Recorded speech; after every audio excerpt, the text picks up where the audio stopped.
Welcome into the Hot Read Podcast for Tuesday, May the 2nd. I'm your host, Easton Freeze, Director of Published Content here at BroadwaySportsMedia.com. We're also brought to you by the 440 Podcast Network, and I'm joined as always by producer JT.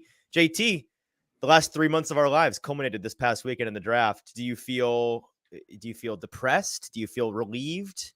Do you feel rejuvenated that we have something new to talk about finally? What are your thoughts after this past weekend? Honestly, yeah, a little depressed. Like everything's just over in an instant like that. But also, it's probably because Like, what do I do now? I'm What very, very tired still. Sure. Like Yeah, I I'm with feel you. like I'm gonna fall asleep. I'm still not not recovered from 11 hours at LaGuardia Airport. But we're getting there. Yeah, so there's Slowly a but number surely. of reasons why we ended up doing this show today and not yesterday. And the main one was JT calls me on the weekend and he's like, "Hey, I'm up here for New. You went to New York for to do a number of things, among them to see the Mets lose to the Braves in the rain, which seemed like Yeah, a lot of fun. it was a lot of fun. Um, you also got to see our collegiate a cappella group perform on Broadway, which was kind of sick. They won And finals, win. best a cappella group in the world for the next We year. are. Not Yeah. small flex.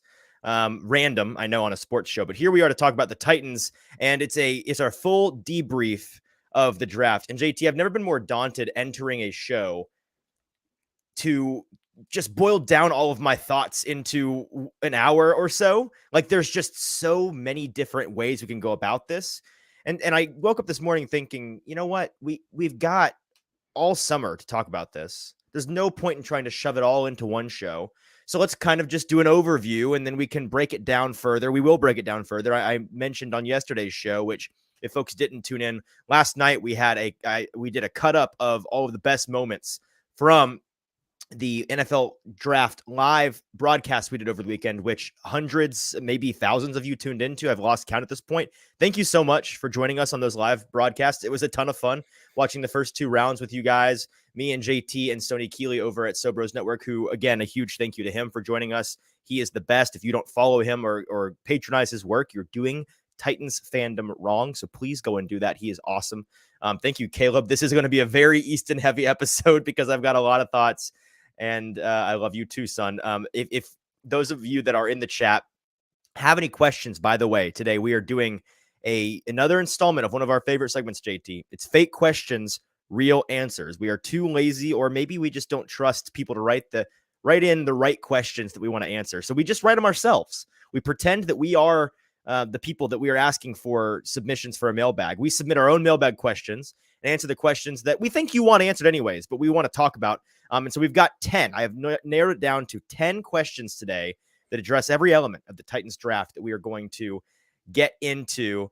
And at the end of the show, if anybody has any questions that they want to submit that we haven't covered, then please, in the chat over at Broadway Sports Media on YouTube, you find this live stream. And in the comment section of that live stream on YouTube, you can leave comments that we can see here on our interface and we can throw up on the board. And at the end, we'll be happy to answer any and all of them. If you are listening live, please do us a favor, retweet, like, share, send the link to a friend. Very helpful to get as many folks in here as possible. Of course, this will come out as a podcast shortly after we are done live streaming, but we would love to have as many questions from live viewers as possible. And we're not ignoring you, I promise. Just send your question in and then be patient. At the end, we will get to all of them. So before we do, JT, a little bit of housekeeping on the draft in general. And we're going to talk about the Titans in particular today. We're not going to dive into the myriad other things that we have draft related to talk about because, we covered the draft for the past 3 months or so from a bit of an agnostic standpoint, just covering the draft as a whole with a Titans slant, right? From a Titans point of view. So we've kind of got a foot in both doors here. And there's a ton of things that happened during the draft that weren't Titans related that I want to dive into eventually. But today it's just Titans. In the near future, when we have on Danny Kelly, who I have mentioned at the end of yesterday's show, Danny Kelly of The Ringer puts together one of the 4 or 5 most popular, biggest, most important, most trusted draft guides in the whole world. He is awesome. We met him in Indianapolis. He grabbed an Uber with us. We got him a drink, and we said, "Hey, man, you want to pay us back? Come on the show. We would love to have you." And he said, "Let's do it." So we're going to do that and react to all of the craziness that went on in the draft that may or may not have to do with the Titans in a future episode. But just to get a couple of non-Titans things out there, JT, is there any victory laps we need to take on the draft? Or are there any scout thyself moments that we need to take accountability for? I wrote down a couple of things where I was right and wrong in terms of predictions. I was right that 3 or 4 wide receivers were going in the first round. People were thinking it'd be 1, maybe 2. I called that one. I called Joey Porter Jr. falling out of the first round. I said that watch out, this could happen. I also called Paris Johnson Jr. not getting anywhere near the 11th overall pick, so Titans fans can quit crying about that. We can throw it all the way back to that tweet I sent in January where I was like, every Titans fan in the world wants Paris Johnson Jr., and it's just too perfect to be real. There's no way this early there's a consensus that makes so much sense, so it's not going to be him. He's not going to be there, and here we are. He was not there, not even close. And then finally, Will McDonald, the 4th, my boy, bona fide first-round pick. I kept hyping him up as a first-rounder, and he goes way earlier than I ever even gave him credit for. He goes to the Jets at like 14, 15 overall. So those were the things I got right, as well as, by the way, as I had appropriately vaguely said all along, the Titans are taking a University of Tennessee receiver, baby. Colton Dowell, UTC, 7th rounder. Never in doubt. We'll talk about him later on. A couple of things I was wrong about. I did think there was no way Will Levis falls out of the first round. Clearly wrong about that. Although clearly there were a lot of teams that wanted to come back into the first round to get him and failed to do so. We'll talk about that in a little bit. And then we kept trying to figure out, JT, who's going to be the rando, the surprise that shows up in the first round that no one expects. And we kept saying, watch out for Kalijah Cansey, or watch out for Keanu Benton. Doesn't quite go in the first, but does get drafted high. And that is something that I was wrong about. JT, were there any things that there were 2 big Iowa boys in the first round that you were right about. We know that much. I kind of have to take a home run lap on the Jack Campbell here. Now, he didn't go as far as high as I projected him, which was been an ongoing thing between me and Zach Lyons, where Jack Campbell was going number 1 overall. But yeah, he was. Only going 17 picks later, I think is still a home run swing in the grand scheme yes. of everyone. I think most people at the start of the draft, like right when the clock started, most people's idea of where Jack Campbell was going was probably a late second. He kind of lost his draft stock, but not for me, baby. And me and Dan Campbell, we think alike, because Jack Campbell goes in the first round. It was shocking in the moment, but if I told you Jack Campbell ends up with Dan Campbell at the end, first of all, I'm not sure they're not related. I'm assuming they're not related. Who knows? Maybe that would explain why he went so high. But if I told you that, you'd have been like, yeah, that makes a whole lot of sense that Dan Campbell is the Jack Campbell guy. And I think the only thing that my loss of the week is that the Titans did draft one of my guys that I said do not draft. So now that's true. Now begins the 6-month sell me on Josh Wiley. Like, sell me on him, because I'm still not the biggest fan of him. People love to send me clips of him making one-handed catches in college, and it's basically the same clip, like over and over again. I'm like, all right, let me see you do it on the field. So sure. It's exciting to be past the draft now, and it's all right. All right, what does Rand and Mike Vrabel know? Prove me wrong. Let's see. Well, and when we get to Josh Wiley in a little bit, we'll talk about that. We'll probably pull up the article and have you read what you wrote about him in the draft guide. Our do and don't draft players for the NFL draft for the Titans. That draft got to be put out last week before the draft. I think we went 2-2 on there. We said do draft Peter Skoronski. We said do draft Jalen Duncan. We said don't draft Josh Wiley, and we said don't draft Will Levis. Although, to be fair with Will Levis, that draft was at the first round. The first round. It changes the math entirely when you get him in the second round. Maybe like 2 and 1.5 is what I reckon. Yeah. We're like 2-1-1. We'll call it 2-1-1. That's high. Which is a horrible record when you wrote 70. But you know what? There's so many draftable players that you have to write 70 to even nail 4 of them. And I'll take it. The other thing that is not NFL related, but I have to give you a victory lap here on, is JT, when I have children in the near future, and they are old enough to comprehend this, my first lesson I'm going to teach them is never, ever, under any circumstances, win the President's Trophy. Yes, right? There you go. Which is something that you called from the beginning of the NHL season, that the Boston Bruins were frauds. I said, I don't think so. You deserve a victory lap on that one, because they are dead in the first round. I did say it, and give me some credit. I was thinking about writing an article, but with everything going on with the draft, I just couldn't get around to it. But I was going to rank all of the playoff teams going into it. Boston Bruins were outside my top 5, man. And from this time, I knew I probably would have got heat for that. I knew, and I've been saying it all year, that they're frauds. And of course, their goalie gets hurt. They did not look good in that last game, and it makes sense of why they lost. I mean, I just thought they were frauds from the get-go. It's so weird because in the NBA and the MLB, when you also get 7-game series in the playoffs, like typically those series, you get the law of averages. You may have an upset here or there, but the better team typically wins. Like that's kind of the point of it. Not like in the NFL where it's an any given Sunday thing in the playoffs, which I prefer, but some folks prefer the 7-game series. In the NHL, it's kind of both. Like you get 7 games, but also it's really random and it makes it super exciting. We've already got the President's Trophy winner, Boston Bruins, gone. We've got the defending champion Avalanche gone. We've got your dynasty Tampa Bay Lightning already dead. Like, who is left in this playoffs that you like? Who's the favorite that's left? Who are you think is going to win it all at this point?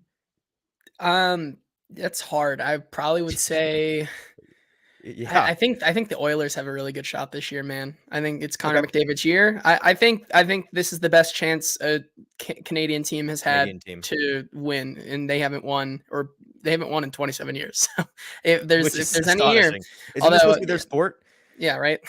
Uh-huh. Anyways, let's talk about our sport. Let's talk about football. All right, so we're getting into the main segment today, which is fake questions, real answers. We've done this 2-3 times before, and I've really enjoyed it because it is basically a mailbag that we don't have to put in the effort to ask you all to submit the questions. When we get to save you all the effort of trying to come up with the questions. So it is a mailbag segment, fake questions that we come up with. We are too lazy to ask you all to submit them, so we ask ourselves them. We've got 10 that we are going to cover today that I think cover every broad spectrum area of the Titans draft. We'll kind of cover every player, draft philosophy, what we've learned, what the vision for this team is going forward. And JT, I think that's the biggest question mark a lot of more casual fans have right now. On the surface, very shallow level, the Titans draft seems kind of confusing at first, I think, to a lot of fans, and they don't quite know where Rand Carthon and Mike Vrabel are taking this team. But I, for one, and I don't know if you share this, but I, for one, after the draft is behind us now, and we've heard from these players, we've heard from the coaches and the GM, I think it's really clear where their vision is going forward. And so we'll get to that. But not one last time, we'll mention it throughout the show. If you have any questions and you're tuning in live that you want to ask that we don't get to, we're going to cover them all at the end of these 10 questions we want to address first. So please, in the chat over at Broadway Sports Media's YouTube page, go to the comment section of this live stream and leave any and all questions you have about the Titans, the NFL, the draft, what life, whatever you want. Cooking. We probably don't have any answers, but we'll try. We would love your questions. And sure, yeah, you're a better cook than I am. So we would love those questions, and please leave them over there. And we promise we're not ignoring you in the chat. We're going to get to it all at the end of our questions. And so, JT, without further ado, let's get to our first question. Who is our first question from, and what do they want to know? Yeah, so our first question comes from @JumpinJeremy07. He writes in from Saudi Daisy, and it looks like his profile picture is he's a professional skydiver, and he writes in here. Incredible. Yeah. Now that the draft is over, Easton, can you give us a 10,000 foot view of the NFL draft? I can, and I have a lot of thoughts. I was asked this on Twitter yesterday about just what my thoughts were on the subject, what my thoughts were on the draft coming out. The number one thing from a Titans specific perspective, Mike Vrabel sure seemed a little bit happier this year as the draft went on and how things had been going in the draft than he did in past years. JT, did you kind of get that vibe that he was enjoying himself a little bit with the waves at the camera, cutting up, smiling a lot more than folks are used to seeing him smile? He was having a good time. Yeah, I mean, you come back to that video of him and Rand just basically trolling everyone, being like, nope, we're going to pass once again on a wide receiver. We're going to keep going. But clearly he got his plan, he got his way, and he seems pretty happy with the pieces he has at the moment. And I think it was just a more successful and maybe even less stressful draft for him, for sure. Yeah, another thing that I want to mention, and I'm pulling up, the one thing I forgot to prepare here is finding the notes that I've written down. So I'm finding them as I go. But the other thing that I wanted to mention before I get to those is this is an interesting one for the Titans. They go all offense in this draft, which, if you just told people that going in, they'd probably be really happy because they were afraid Mike Vrabel would it'd be impossible for him to go through a draft without getting a defender. 6 picks, 6 offensive players, no wide receivers, and that's the big rub that we'll get to later on. But they do go all offense, and it's kind of a funny way this team has gone about building. Obviously, this wasn't the plan from the get-go, but the Titans spent an entire offseason in 2020, just a couple of seasons ago, focusing almost entirely on the defense. It was coming off of the 2019 season where Ryan Tannehill and Derrick Henry and Corey Davis and A.J. Brown, all of those guys had the offense in the back half of the season had been the most explosive, best offense in the entire league. And the defense had been a disaster. And so instead of firing the DC and revamping the coaching staff, they made their bet on we need to upgrade personnel and we need to upgrade bad. They do that in free agency, in making trades, in the draft. They did a lot of work to revamp that defensive personnel. And it's something that worked out really well for them, right? They almost immediately came a much better defensive front. You had Jeffrey Simmons amongst other players who come in and add a lot to that offense, or to that defense rather. And it worked very quickly. Well, now in 2023, the Titans are the only team in the entire league that spent all of their draft capital on offense. They had spent the third most capital on offense in the league, only bested by the Panthers and the Texans, who both had roughly 700,000 draft picks each. The Titans, with only 6, spend all 6 on offense. The Colts, by the way, spent a lot on offense as well, but they had a ton of picks they spent on defense too. It's interesting that we've now got 3 years later, the same thing but flipped. The Titans focused on the offensive side of the ball, and mostly offense and free agency too, right? I mean, they signed Sean Murphy-Bunting to the secondary on the defense, but beyond that, it's mostly offensive linemen, and they bring in a tight end. So it's going to be interesting to see if that's something that this team becomes a lot better at in a hurry. Will this offense get a lot better in a hurry? We will see. Another thing that we learned, JT, about this process for the Titans is, and we had a hint about this during free agency, Ran Carthon and Mike Vrabel, and I would say probably more Ran Carthon because he's the biggest change here. They are RAS guys. They are athletic player guys. They want guys that are athletes. They want guys that are freaky, testing athletic profile guys. Obviously, they want guys that are good players too, but they focus in on the freak athletes. From this draft alone, you've got Pierre Skoronski, who had an RAS, a relative athletic score of 9.3. Will Levis didn't test, so we don't know, although if he had tested, it would have been a high number just based on what we know from his past testing and watching the tape. Running back Tyjae Spears, a 7.51, which is kind of surprisingly low. When you watch him on tape, he looks like a much freakier athlete than that. Tight end Josh Wiley, an 8.98. Lineman Jalen Duncan, 9.01. And wide receiver Colton Dowell, a 9.78. So this is a team that love their athletic freaks. And they also love, JT, drafting at BPA. Now, we talked about this at length during the draft broadcasts. What will we find out about the way that Ran Carthon approaches the draft? There are 2 ways to approach the draft, right? You can go BPA, which stands for best player available. Some folks, a lot of nerds in particular, will say, hey, you shouldn't be drafting for need. You should focus on need in free agency and then just draft the best player on your board. And that, it makes sense. So you're maximizing your value regardless of the needs that you might have, trying to fill spots on your roster. That is typically how you get yourself into trouble in terms of value picks. There's also the flip side of that coin, drafting for need. If you need an offensive lineman, if you need a tackle 2, if you need a wide receiver of any kind, like the Titans did, you could draft for need and take the best player on your board at the position that you're trying to target. But that's giving up ultimately value because you're not taking the best player at your disposal. Every GM in the league has some balance of these two things. Nobody is all BPA, all draft for need. They fall somewhere in the middle. It's a spectrum. The question is, are you 50-50? Are you 75-25 one way or the other? With Ran Carthon, JT, and maybe you disagree, I feel like we have figured out he is a 75% guy. Give me the BPA. Give me the best player available. That's how the draft board seems to fall. Yeah, I'm like, I think for a couple of them, especially with their picks, there's like a couple, like I think the third pick with Tyjae Spears is one that might be more of not exactly best player available, but they just really liked him. And I don't think he was going to be there maybe in the 5th round. And of course, it just kind of hurts you with that one when they don't have a 4th round pick. So besides that, I think they definitely did go BPA. Yeah, all right. Thank you for vamping just long enough for me to find these notes. So here's what I wrote when I was asked yesterday to boil down my thoughts on this draft. All offense, thumbs up, right? And then I said a number of players I liked a lot in the scouting process that I'm surprised the Titans chose for this team at this moment, as they're taking the team in a direction different than I had in mind going in. But I think I understand that direction now. We'll talk about that in a moment. Nearly every pick was of great value. So that's a thumbs up in my opinion. Their young offensive line, I think, is going to get a lot better in a hurry. We'll talk about that later. They clearly were out on this wide receiver class, JT. That was the number one surprise. I mean, and it's not surprising in hindsight, but people were expecting them to at least take a swing at a receiver of some value. They ended up going with Colton Dowell in the 7th, who is probably going to be a practice squad guy, but could prove us wrong. I was surprised by how out they were on this wide receiver class. They, I understand it in general because this was a more down receiver class in the past couple that we've had, but I had a number of receivers in rounds like 3 through 6 that I liked better than clearly the Titans did, and liked better than a couple of the picks that they ended up making that I thought were worth taking a flyer on, but clearly the Titans and I disagree. Ultimately, I can't give them a hard time for beginning this rebuild, retool, reset by addressing the trenches first and working from there. That seems to be the football 101 logical way to approach team building. So I understand that.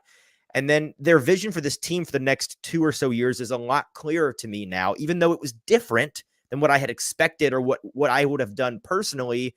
The approach makes a ton of sense to me, and I don't take issue with it. I'm also extremely interested in seeing, and this is the next point I'm going to make, I'm interested in seeing this team and these players play so I can base my opinion on this draft off of tangible results. And that's the next point here, JT. The number one dumbest thing that I think you can do in the offseason is, definitively judging a GM on their draft performance in April, in May, in June or July. It's all projections, predictions, opinions. It's all a guessing game until the players, play. Like until the players touch grass and put a jersey on, it's all based on opinions. We don't have tangible results to base these judgments on.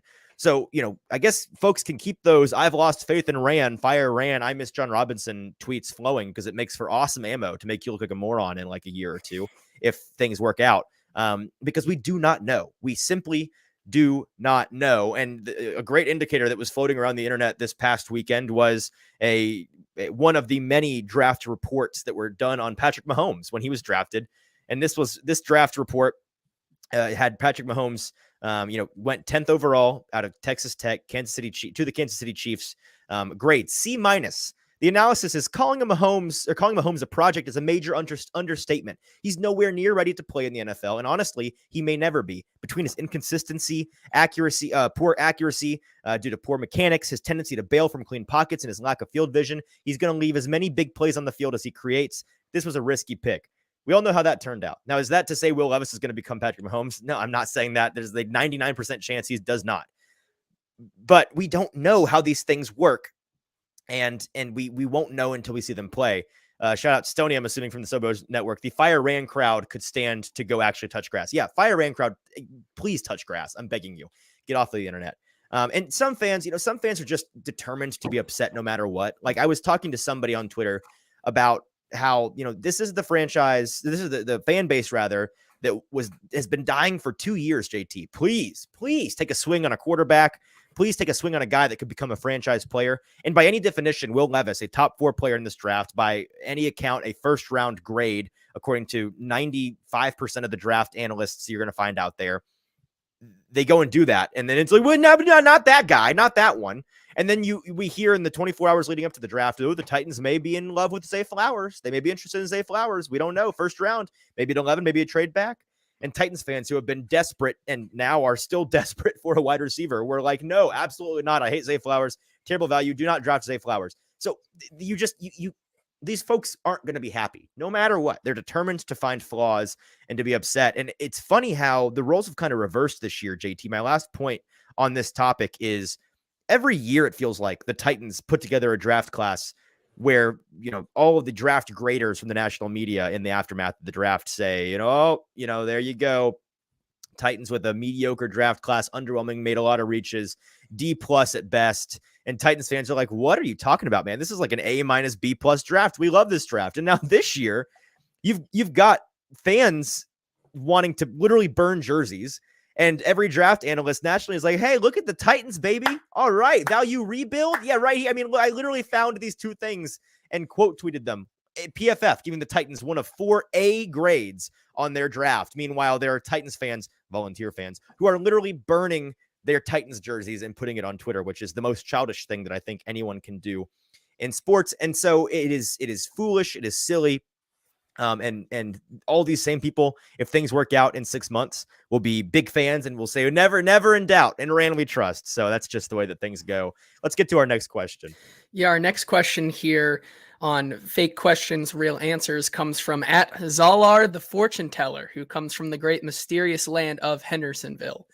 He's gonna come in here with a question and say, I usually can really predict the future, but I'm having some cloudy vision here. Easton, What is the vision for this team going forward? It's a great question. It's one that I think maybe the number one question on the average Titans fan mind right now.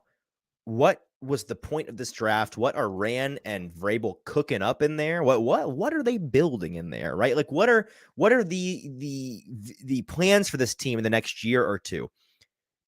It's a redux of what the Titans attempted to do last year, in my opinion. I think it's very clearly a 2 to 3 year soft reset, competitive rebuild, whatever you want to call it, JT. But this team clearly, I think from the top has decided, you know what, we've got some guys who we think still have some juice. Derrick Henry, Ryan Tannehill, maybe Kevin Byard, even maybe a guy that maybe not too long for the Titans. We don't know yet with this contract situation. Danico Autry, like we've got some dudes with some real juice. We've got some stars that we think can, if the stars align, put it together and make a run.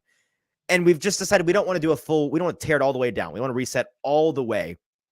So what we're going to do is a lot of these contracts where we either have an out or they are up. They are run out at the end of this next season. So we're going to let those contracts run their course. We're going to keep these guys around. We're going to see what we can do this year with the last vestige of the old guard. And then going forward, it's going to be the Peter Skoronski, Will Levis, Tyjae Spears show around here. And the defense may stay a lot of the same, but the offense, we're going to have a new era of Titans football next year. And then, maybe that year is the year before the year. Maybe that's a year away from being a true contender. And then in 2025, that's the year that they go all in with the second year Will Levis, if he's panning out. The offensive line, they've really shored up by then. They've got some young guys that have a couple of years under their belt. You got Tyjae Spears, if he's still healthy and trucking along like we think he can be, is a great running element. And the wide receiver game, this year's wide receiver options rather in free agency and in the draft, like it was a down year. There weren't a whole lot of options, and the Titans decided we're not going to reach. We're not going to be the team that goes out and desperately claws for receivers when we think that they're not of good value. So next year, I'd imagine that's probably when they're going to address that. Really, really good wide receiver class, it looks like, in the draft. We'll see this year. Free agency, significantly better, which would be hard to do because this year's free agency was so aggressively bad. But that seems to be where this team is headed. JT, do you kind of see that as their vision, or do you disagree? After the draft, for sure. Not right. Like, especially going out and not taking a wide receiver till the 7th round kind of tells me that that's where their vision's going here. Right. And I mean, you're right. Like, definitely with the cap space that they have next year with $150 million or something. I mean, yeah, and with the free agency class that is coming up here, I just pulled it up right here. You have guys like Mike Evans, Odell Beckham. You'll have a Tyler Boyd. You'll have Corey Davis coming off that contract, so you won't have to deal with him. Just like some of these guys here in this class might be really worth it. You might have Hollywood Brown coming off that contract. Calvin Ridley, Michael Pittman Jr. If they can't get a deal done, it's a lot of really good players. They can't get a deal done. Yeah, like there will be a lot of assets that you can go out and use a lot of that capital with next year. Yeah, absolutely. And so I think that's their plan. And they came into this year, JT, with 2 major needs. And we're going to talk about it a little bit more later. But they came up with 2 major needs, wide receiver and offensive line. And they clearly chose to spend their limited capital on offensive line. They bring in 2 new guys in free agency who are probably going to start. They bring in 2 new guys in the draft, one of which is definitely going to be a day 1 starter and one of which is going to be a really nice depth piece we'll talk about later in Jalen Duncan. So they chose to go offensive line. And we'll talk about this in a bit. upgrading your offensive line is a sneaky great way to make your offense really good in a hurry. Like it's one of the, maybe the best way to get a lot better in a hurry to improve the line. And so we'll talk about that. But first, let's get to our next question. Our first question on a specific player in this year's draft. Yeah, so this one comes from @BigBoyFeed, who hails from Sneedville. So a little Feed bit from of Sneed. How Feed from about it? Sneed. Maybe a little Mhm. Dr. Seuss there going on. He says, Mhm. "Isn't Skoronski supposed to be a guard?" Yeah, so that's the big rub with Peter Skoronski. At the 11th overall pick, the Titans take Peter Skoronski out of Northwestern. And with each of the individual players the Titans drafted, we're going to spend the time today to get as educated as possible from who I think is the best source on these things possible. Now, of course, there are a number of different national folks that, PFF, the Mike Renners, you can go and check out Danny Kelly over at The Ringer that did a lot of really good scouting, did a lot of really good reporting and analysis on these players. But Dane Brugler at The Athletic is the best for my money. He puts together the beast every year. It's the only draft guide out there where you're going to find every single player in the draft. He has thousands of players in there and manages to get information on all of them. And so for each of these players the Titans got, I'm going to read verbatim his summary write-up on these players so that we can kind of get a baseline. So for Peter Skoronski, he wrote strengths: thick, wide frame with a powerful core, explodes out of his stance with quick, confident feet, stays balanced in his pass sets to consistently reposition against pass rushers, recovers well versus cross-face rushers because of his recognition and body control, deploys a stiff, fierce punch, stays patient with his handwork and pass pro to slap away the reach of rushers or catch their hands or wrists, processes things very well and does a great job answering whatever rushers throw at him.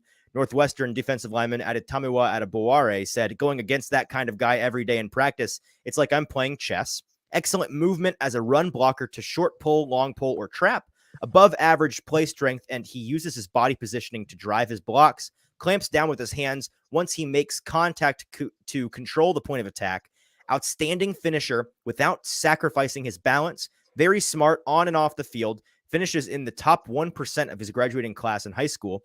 Voted a 2022 team captain. NFL scouts called his work ethic elite, and his coaches describe him as a humble and not self-promoting kind of person. Started every game at left tackle for the Wildcats over the last 3 seasons. His weaknesses: doesn't have desired measurements for offensive tackle, including short arms. That's the rub, obviously. Long-armed defenders consistently make first contact and enter his frame. Needs to improve his strike timing to protect his chest and breastplate. Occasionally struggles to sit down versus bull rushers who have a few steps of momentum. Penalized a career high 5 times last season, 3 false starts and 2 holds. Only played left tackle in college, played some guard in high school, but doesn't have any center experience aside from practice. Now, the summary. A 3-year starter at Northwestern, Skoronski was inserted at left tackle as a true freshman after Rashawn Slater, pretty good NFL player, opted out of the 2022 season and started every game in offense in offensive coordinator Mike Bajakian's run-based scheme. He had a dominant 2022 season as the only offensive tackle in college football with 830 plus snaps and 6 or fewer pressures allowed. I'm going to repeat that. 830 plus snaps at tackle, where you all say he can't play, with only 6 pressures allowed, becoming both the first unanimous All-American and first winner of the Big Ten's Rington Pace Offensive Lineman of the Year in school history. As both a pass blocker and a run blocker, Skoronski is quick off the ball and does a great job keeping blocks centered, sustained, and rarely in compromising positions. Although his lack of ideal size shows versus long, powerful rushers, he takes pride in mastering the details, which allows him to default to his technique and make up for deficiencies. Overall, Skoronski falls below the arm length threshold to stay at tackle for several NFL teams, but he's a technician with impressive balance and strength to reposition his hands and feet mid-engagement. Though he should get a chance to stay outside in the NFL, he's an immediate NFL starter inside at guard or center with a Pro Bowl ceiling. And his grade was first round grade, 7th overall on Dane Brugler's big board. Again, that's Dane Brugler from The Athletic, who does fantastic work. This, JT, was Ran Carthen, a brand new GM in the league, choosing to hit a double. And we talked about this in an episode leading up to the draft. When you're a new GM, a lot of GMs would tell you, hey, don't try to hit a home run on your first ever draft pick. Okay? Hit a double. Make sure it's a safe double.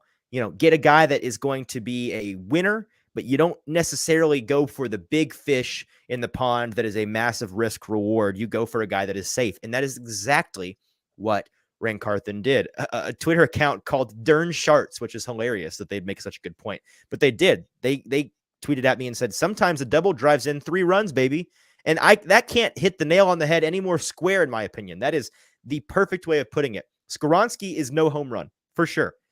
But a brand new GM isn't looking for a home run. He wants a double. Skoronski is the double of all doubles in this draft class. He absolutely sends 3 runs home. And those 3 runs, JT, are every single skill player on the Titans roster. The ceiling for all of the skill players increases by the forced multiplication of this one player. And we talked about this at length on the show on Thursday night. I really, really think that this guy, even if they play him at guard, and listen, I still maintain that he is worth giving a chance at tackle. Do I think the Titans will play him at tackle? No. Ultimately, I think we may never get the chance to find out whether he can be a tackle or not, because they're probably going to choose to, at least at first, play him at guard. Now, we know that with the current assumptive left tackle, Andre Dillard, he's on a pretty short contract, a contract the team can get out of after a year or two should they want to. And if he is a disaster in camp, I'm sure that the next guy up for that left tackle spot will be Peter Skoronski. I can also tell you this. If Peter Skoronski plays at guard and Andre Dillard goes down and misses 3 to 4 weeks, you've now got a guy, unlike Dennis Daly, the ultimate opposite of Dennis Daly, who can step in for 4 or 5 games at left tackle, and you're confident that the offensive line may not skip a beat. He may not lose a step and really be a serviceable, above average fill in at left tackle. May even be the way that he ends up getting to left tackle in his career. Maybe he gets a chance there and proves himself in live reps in a game. And that's just the way that it works for him. But I think that this was a perfect double. JT, do you agree that this was a maybe the safest possible pick he could have made in the first round? Considering where all the value was, it's my favorite pick he could have made. Like there's, I mean, JSN would have been nice, but seeing that he fell as far as he did, I get the injury the concerns. whole NFL didn't value him that way, I don't think. But having Peter Skoronski there, in my book, is still a home run, but that's just kind of how I see it. In the grand scheme of things, it is a double because it does so much for you, shores up a lot of the problems that they had last season, and fixes those in an instant. So I think you just get to reap the benefits of that, getting a smart, safe pick. Completely agree. Let's get to our next question. Yeah, so our next question comes in from at NWI Truther 906, who is from Pigeon Forge. And he must really be a truther because those last 3 numbers are how many yards NWI has in his career. So he must really love NWI here. But he writes in and says, why so focused on offensive line? What about the receivers? Yeah, and this was the main issue for many Titans fans in this draft. You're cool. You got offensive linemen, not sexy, but you got to have them. Makes sense. Got to win in the trenches. Where are the receivers? This receiver room is the worst in the league. We're so upset. Why aren't they getting receivers?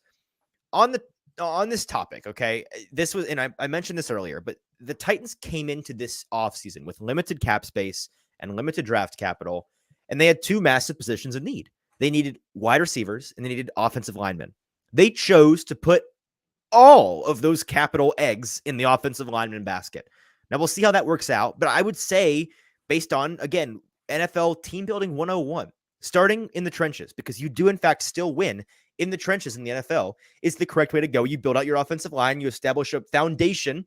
It's like building your house on the sand to skip over the offensive line. We've seen that the past 2 years, the Titans either neglecting or failing with their replacements in the offensive line. Suddenly the foundation of your house is crumbling and you can have studs. It does not matter. Derrick Henry can't get 2 steps before he gets first contact. Traylon Burks and Chigakonkwo can't get 7 yards down the field before Ryan Tannehill is getting his head lopped off.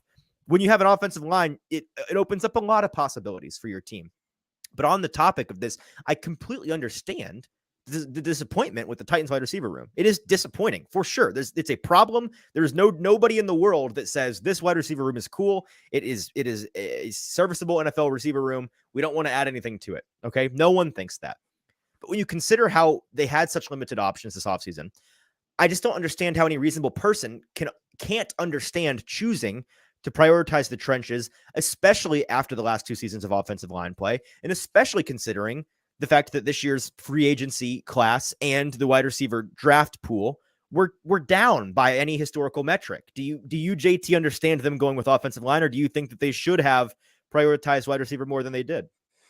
I mean, I totally after, and you kind of see why they did that. I mean, we both agree that this class was really not what exactly they were looking for. There wasn't a lot of where they picked, at least at past this first 2 rounds. There wasn't a lot of value for compliments to a Treylon Burks or whatever else they had. And being able to shore up that offensive line here and being able to actually see giving Ryan Tannehill time in the pocket to let the plays develop, maybe you'll be able to see a little bit more production out of Treylon Burks, a Kyle Phillips, maybe even like the truther here, NWI maybe even sees a little spike in production. You get Shig maybe having a breakout season next season. Yes. Even the worst players on the team, if they're a skill player, they're going to get better because they have more time to operate, right? This is obvious. We know what Ryan Tannehill can do with good offensive line play.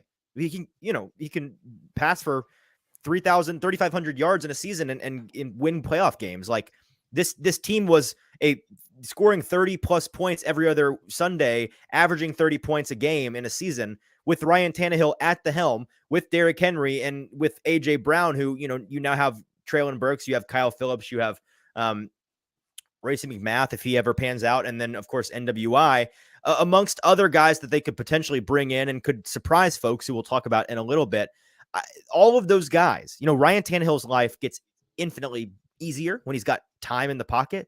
Derrick Henry, we know what he can do if you just give him 3 or 4 steps before he gets contact. He's a runaway train, a downhill runner, but he can't build up that speed enough to deal with 2 steps and then being met 2 yards behind the line of scrimmage. Treylon Burks can be an awesome deep threat, but you got to give him time to get down the freaking field. Like all of these things are improved across the board when the offensive line creates time and creates power. Like those are the two that you have an infinitely more power in the run game. The force multiplication of having blocking prowess makes Derrick Henry and Tyjae Spears look a lot better. And then you buy time on the offense. The longer a secondary has to cover, the worse they get. So a guy like NWI, not a great receiver when he's got 2 seconds to get open. But if you give him 3.5, dude can get open. Dude can be a serviceable wide receiver 3, wide receiver 4 in the NFL. So all of those things are going to look better if and when this offensive line improves. And JT, the last thing I'll say on receivers before we talk about line a little bit more, this Titans front office, we talked about this before the draft. I got to talk about it again now after. They are clearly much, much higher on their young wide receiver core than fans are. And they said this essentially in a press clip that I cannot find for the life of me, but I know that it was said and it was reported from one of the pressers that was early on in the offseason when Rand Carthen was new. This team is a lot happier with who they have in the building than fans are. They see more potential than fans do. And that's not to say that the team is happy with the level of play that Titans fans think that this wide receiver is going to produce.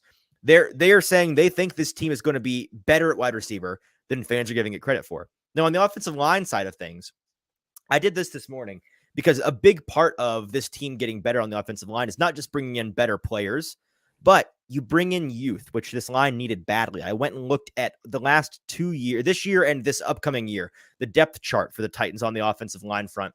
In 2022, the starters were from left to right: Taylor Lewan, Aaron Brewer, Ben Jones, Nate Davis, Nicholas Petit-Frere. Their backups: Dennis Daly, Jamarco Jones, Corey Levin, and Dylan Radins.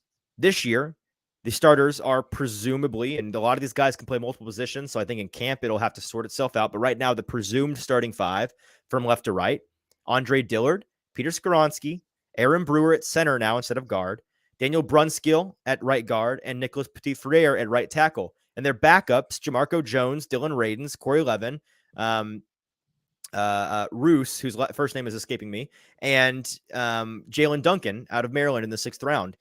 First of all, significantly better in terms of depth, and I think on par once these guys develop in terms of top end talent. Like, you've got 6 or 7 guys now on this team who you really can in an unbiased fashion look at and say they could be a serviceable NFL starter. Like they could work and be an average starter in the league. Whereas last year you had by week 6, there were like 3 of those guys, 4 of those guys. You had no depth, and you never had a starting 5 that didn't have a massive, massive weak link. Now, on the age front, and I think this goes to the weak link point, because the starting 5 last year for the Titans diminished dramatically throughout the season because all these old dudes kept getting hurt, couldn't stay on the field. Taylor Lewan plays a game in like 7 snaps. Ben Jones is concussion city. Nate Davis is on and off the field. It was a kind of a disaster, and you got a lot of Dennis Daly. Sobros Network adding they add John Ajokwu out of Boise State as an undrafted free agent, who is by the way, in terms of RAS, freaky athlete. I think he's north of 9'5", has all the measurables in the world to be a tackle, long arms, very, very athletic, just underdeveloped. But he's the kind of guy that on paper you could say, ooh, give this guy 2 years to develop, get him with the right offensive line coach. This guy could be a real at I'd say a reasonable ceiling, a really good swing tackle, a really good sixth man of the year. Like, that's the kind of thing this team has infused this offensive line with. So they've got depth and they've got top end talent. They've also got a lot younger guys, which is so important. I went and looked at the age at the time of each of these offensive lines. In 22, you had 30-year-old Taylor Lewan, 24-year-old Aaron Brewer, 33-year-old Ben Jones, 26-year-old Nate Davis, 22-year-old MPF, for an average age of 27.4 years old. This year, the presumed starters, 27 years old for Andre Dillard, a 21-year-old Peter Skoronski, a 25-year-old Aaron Brewer, a 29-year-old Daniel Brunskill, and a 23-year-old Nicholas Petit-Frere, comes out to an average of 25 years old. So nearly 2.5 years younger on average. That is an offensive line that is more raw for sure, but absolutely has a higher ceiling than they currently like. There's room to grow. These guys have not reached their ceiling, and they're a group that you'd presume are going to be more healthy on average because they are younger and they've got less snaps under their belt. So this is a good thing. What is not a good thing, and what I'm not happy to have to do, but I do have to do it, JT, is I've got to call out our guy, Mike Herndon, who is my boy. Mike and I consider him a friend. I love Mike. I just disagree with him vehemently on this topic that we were talking about back and forth. I believe either yesterday or earlier today on Twitter, he was replying to somebody's tweet about whether or not the Titans could end up getting Marvin Harrison Jr. at the top of next year's draft. Could they trade up for it? And he said, hey, what if having the worst offensive line and wide receiver room in the entire league land the Titans right in the territory to get Marvin Harrison Jr. without having to trade? Now, first of all, I don't know what's happened to Mike. He has ever since he was on the Football Another F-Word show called Mike Herndon's Darkness Retreat, which was a spoof on Aaron Rodgers' Darkness Retreat. He truly has been stuck in his darkness retreat. Mike, please step back from the ledge. Everything's going to be okay. This team is not destined for, he's not going into full panic fan mode. He truly just believes in his objective way. And he's a very good NFL mind. He thinks this team's just not going to be any good. He thinks they're going to be very bad. He disagrees with a lot of the decisions they've made. And I think that he's wrong. But the back and forth here, I just asked him, are you stuck a year in the past? There's no shot this line is worst in the league this year. I expect them to get a whole lot better in a hurry. They may start out really bad, but I guarantee they're twice as good as they started by week 8, week 9. Young, for sure, but I think a really talented group. And his response was, they've got a left tackle who started 9 games, a left guard that has started 0, a center who started 1 NFL game at center, which actually is 2. He was wrong about that, but regardless, a right guard who is a journeyman who lost his job to a mid-round rookie last year, and a right tackle who is the worst right tackle in the NFL last year from a grade standpoint, which is in reference to NPF. And he asks, who's worse? He goes on to say, if Dillard and Skoronski hit and NPF improves a bunch, they could be much, much better, but those are all ifs. I think you'll be hard pressed to find another line that is relying almost exclusively on players playing above their previous levels of achievement to reach even league average performance. And my response to this is, first of all, on the MPF front, that feels like a cheeky way of describing MPF last year, who had a good year for a rookie third rounder who should never have been thrown into the fire this early to begin with.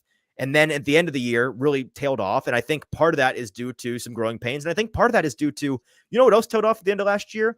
The guys around him on the offensive line. Like, he kept getting less and less talented, and he kept having more and more responsibility on his plate. And I think that there was some correlation there. But JT, how often do we see first-year tackles in particular, but linemen in general, again, who should never have been thrown into the fire as soon as they were, improve dramatically in year 2 or year 3? Like a switch just flips for these guys. You've got a guy in who's the lineman up in New York who just got his 5th-year extension, who was terrible as a left tackle in his first season, and his second or third year, it flipped a switch, and now he's one of the best left tackles in the entire league. If you're looking that up for me, because I cannot remember his name to save my life. Who did you find him? Yeah, I'm looking it up right now. Okay. But we've seen this a number of times where guys just flip a switch and they become a lot better in a hurry. So that's not to say MPF will be that guy, but there certainly is a decent chance that he's significantly better this year and makes a big jump. Thank you in the chat. Andrew Thomas from both Jacob Yes, Andrew and Thomas. Stoney. Andrew Thomas is a great example of one of those guys who looked like a complete and utter bust in his first year. And then the switch flipped, and now he's getting his 5th year extension, and he's going to get a multi-million-dollar, multi-year deal after his 5th year, I'm sure. Also, with Peter Skoronski, there was nothing even close to a no assembly out of the box player on the offensive line in this draft class not named Peter Skoronski. He was the closest to a plug and play day one league average or better starter, especially if he moves inside at guard. We've seen what Aaron Brewer is capable of at center. Not a whole lot, but we know it's his natural position. From a body type standpoint, it makes a lot more sense for him. We know that in the limited play he's gotten at center, he has been much better. And we also know that as long as his running mate is no longer Dennis Daly, things have to improve when he's got a better player on either side of him, which I expect him to have. And then with Dillard and Brunskill, those are the ones we really don't know about. And I concede that. It's definitely a projection with them until we see them play. Plenty of reason, I think, however, to believe that this will be at least better than the worst tackle and worst guard playing for this team last year, who were horrendous. Zach Lyons points out in the chat, Nate Davis made a massive jump as a 3rd-round guard from year 1 to year 2. So we have seen it time in and again with these guys making big year 1 to year 2 jumps. But even if your point with the offensive line, JT, is, hey, we just don't know. Andre Dillard as a left tackle could be awful, and Daniel Brunskill as a guard could be awful. We don't know. Yeah, they could be really bad. Are you willing to wager that they're going to be worse than the combo of tackle guard last year that was Dennis Daly and Aaron Brewer? I'm gonna wager at worst they're better than those guys. So again, at worst, this line gets better, and I think that they're going to be league average by the end of the season, truly, if not better than that. It could be wishful thinking, but what I am very, very confident in is that they will not end the year as they started the year at the very bottom of the barrel in the NFL. Now, it was asked, still on the topic of why receiver over lineman, just some reporting here. Carthen was asked on 102.5 The Game the day after the draft ended that he was asked why they didn't end up going with the receiver at any point in the draft or earlier than they did, rather. And he said that we believe in our guys that we have, or they would not be here. He also said, quote, to fill a roster takes patience. You don't want to reach based off of a need. Now, Mike Vrabel said at some point this weekend that the Titans would be active on the waiver wire Monday as rosters shake up around the league and you see guys become available. There were no such moves. So either Vrabel was lying just to get people like Paul Karski to shut up about it, or they were he was saying that starting Monday we'll be looking for guys on those lists.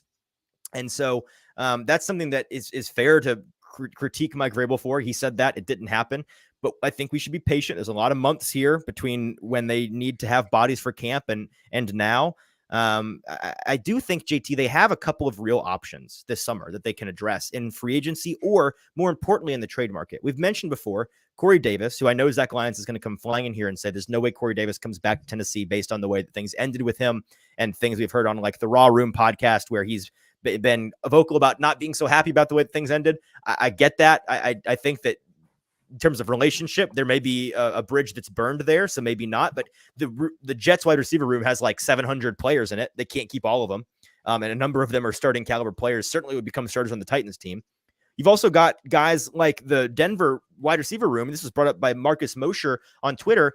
He said, I think Denver is going to have to trade a wide receiver at some time soon because right now their receiver room is Cortland Sutton with an $18.2 million cap hit, Jerry Jeudy on a 5th-year option, Tim Patrick with an $11 million cap hit, KJ Hamler, which was a 2nd-round pick, Marvin Mims, their 2nd-round pick this past year, and Marquez Callaway, who they traded for with Sean Payton in the room now. So they're probably not going to keep all of those guys. And as Stoney points out in the chat, maybe Corey Davis's gripe was with John Robinson and Mike, not Mike Vrabel. I mean, Mike Vrabel is not the one that chose not to re-sign him. That was John Robinson.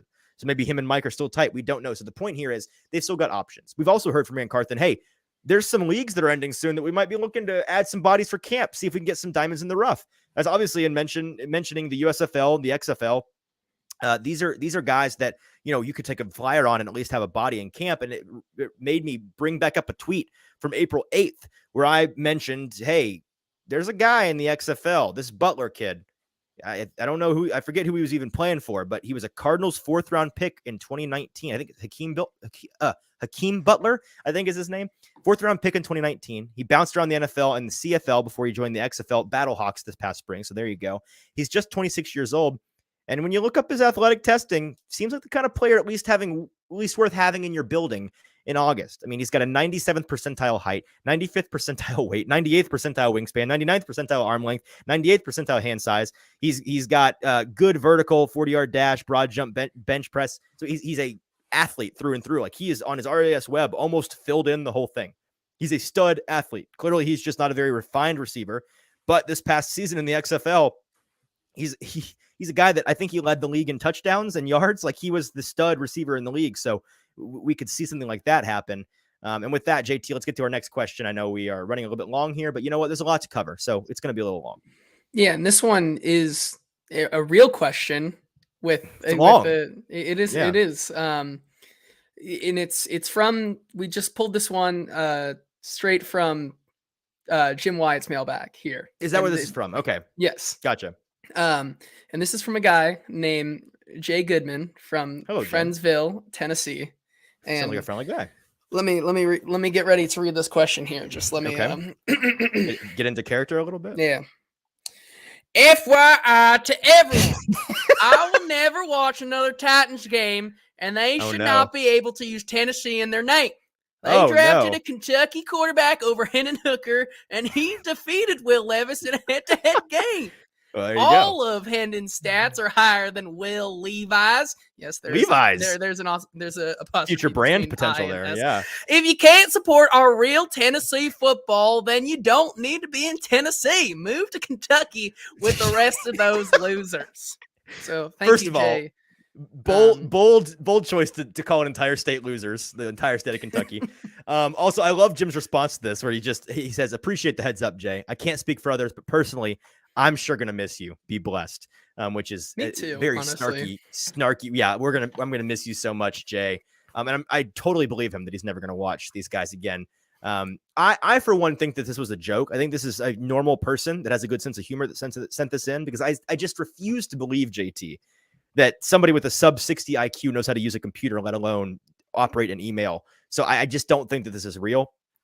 Stoney pointing out that Jim Wyatt knows exactly what he's doing. Jim, he's a kind guy, but when it comes to his words, the snark is real. Whenever you think there might be some sass, there's some sass in there. I'm with you entirely. Now let's get to a real fake question, real answer that we wrote up kind of on the same topic. JT, what's the next real question here? Yeah, and this one comes from @SadForLevis season from Eagleville. He says, "Oh no, why draft Levis in the second if they didn't have the conviction to draft him in the first?" It's a fair question, and this is another example of one that I want to go to Dane Brugler's draft guide so that we can have a little bit of reference here. I'm zooming in because it's very small so I can read it. All right, here we go. So here is what Dane Brugler wrote in his draft guide. Again, the beast, go pay for the Athletic. We're stealing this directly from him, so got to give him shouts. Like, he does an amazing job. Got to meet him briefly in Indianapolis. Awesome guy, and he's the best in the business. So here's what he had to say in his evaluation of Will Levis. His strengths: well-built athlete and impressive physical traits. Lightning quick release with above average velocity to drive the ball to every inch of the field. Strong in the pocket to brush off tackle attempts and make accurate off-balance throws. Stands tall versus the blitz and can withstand constant pressure. Improved pocket footwork in his drops and also his slides and shuffles to buy time. Composed and focused on money downs. 71.6% completions on third down in 2022, the worst of his 2 seasons.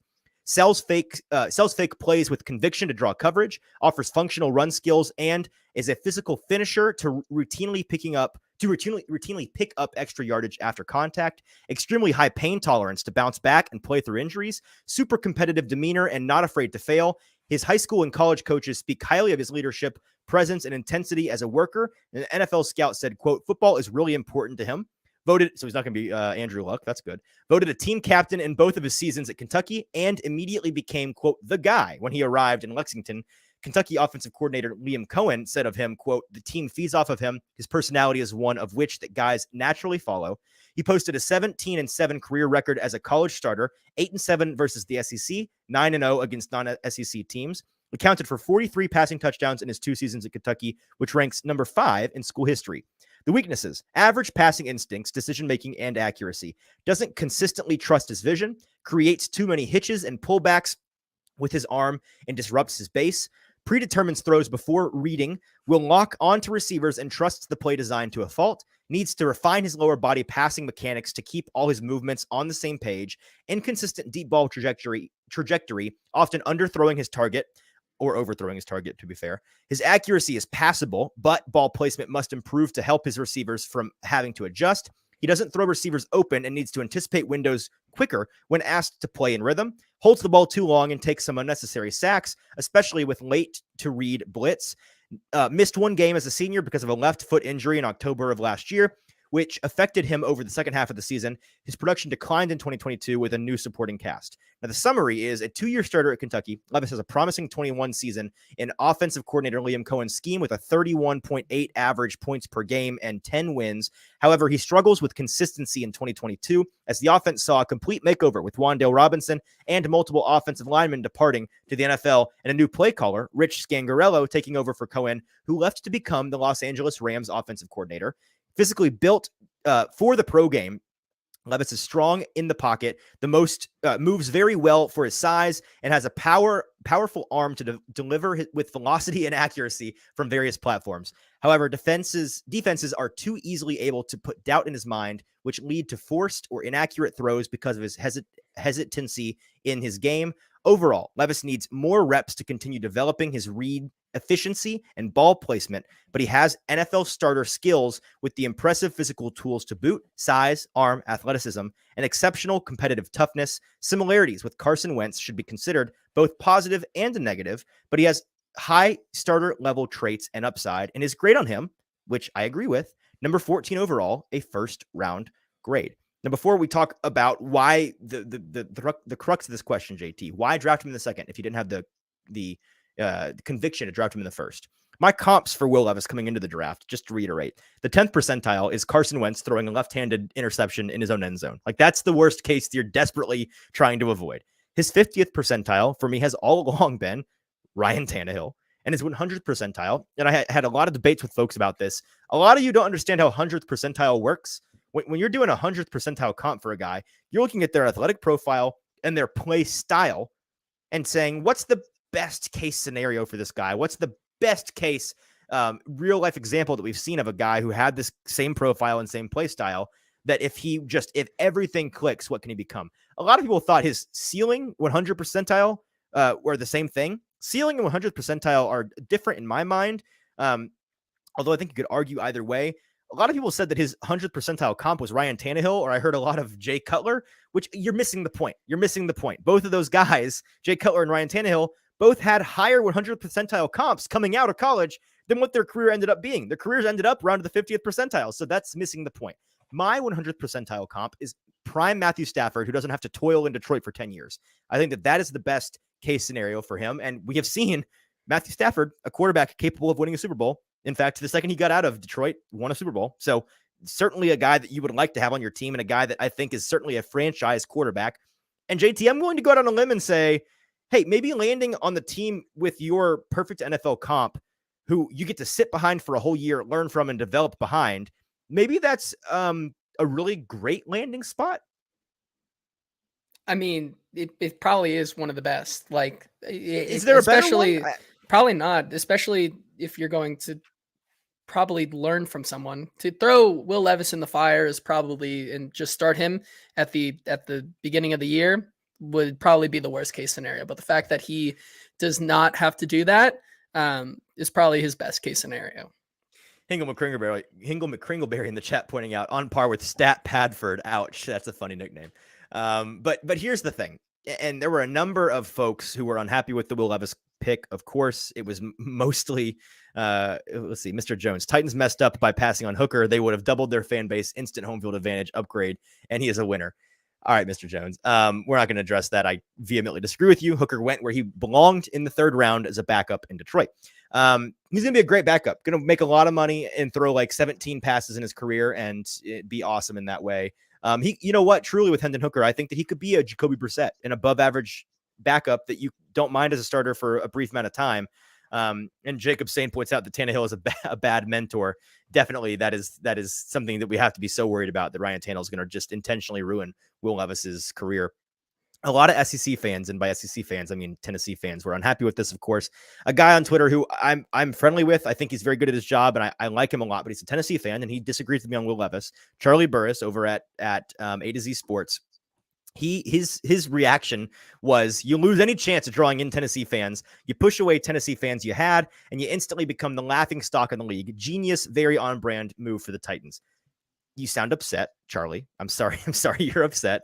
My response to this is, if certain SEC fans are going to be so blinded by their college allegiances to allow for this inaccurate and insane pro-level talent evaluation, which is different than college-level evaluation. College fans will tell you, well, we are the ones that actually watch the games.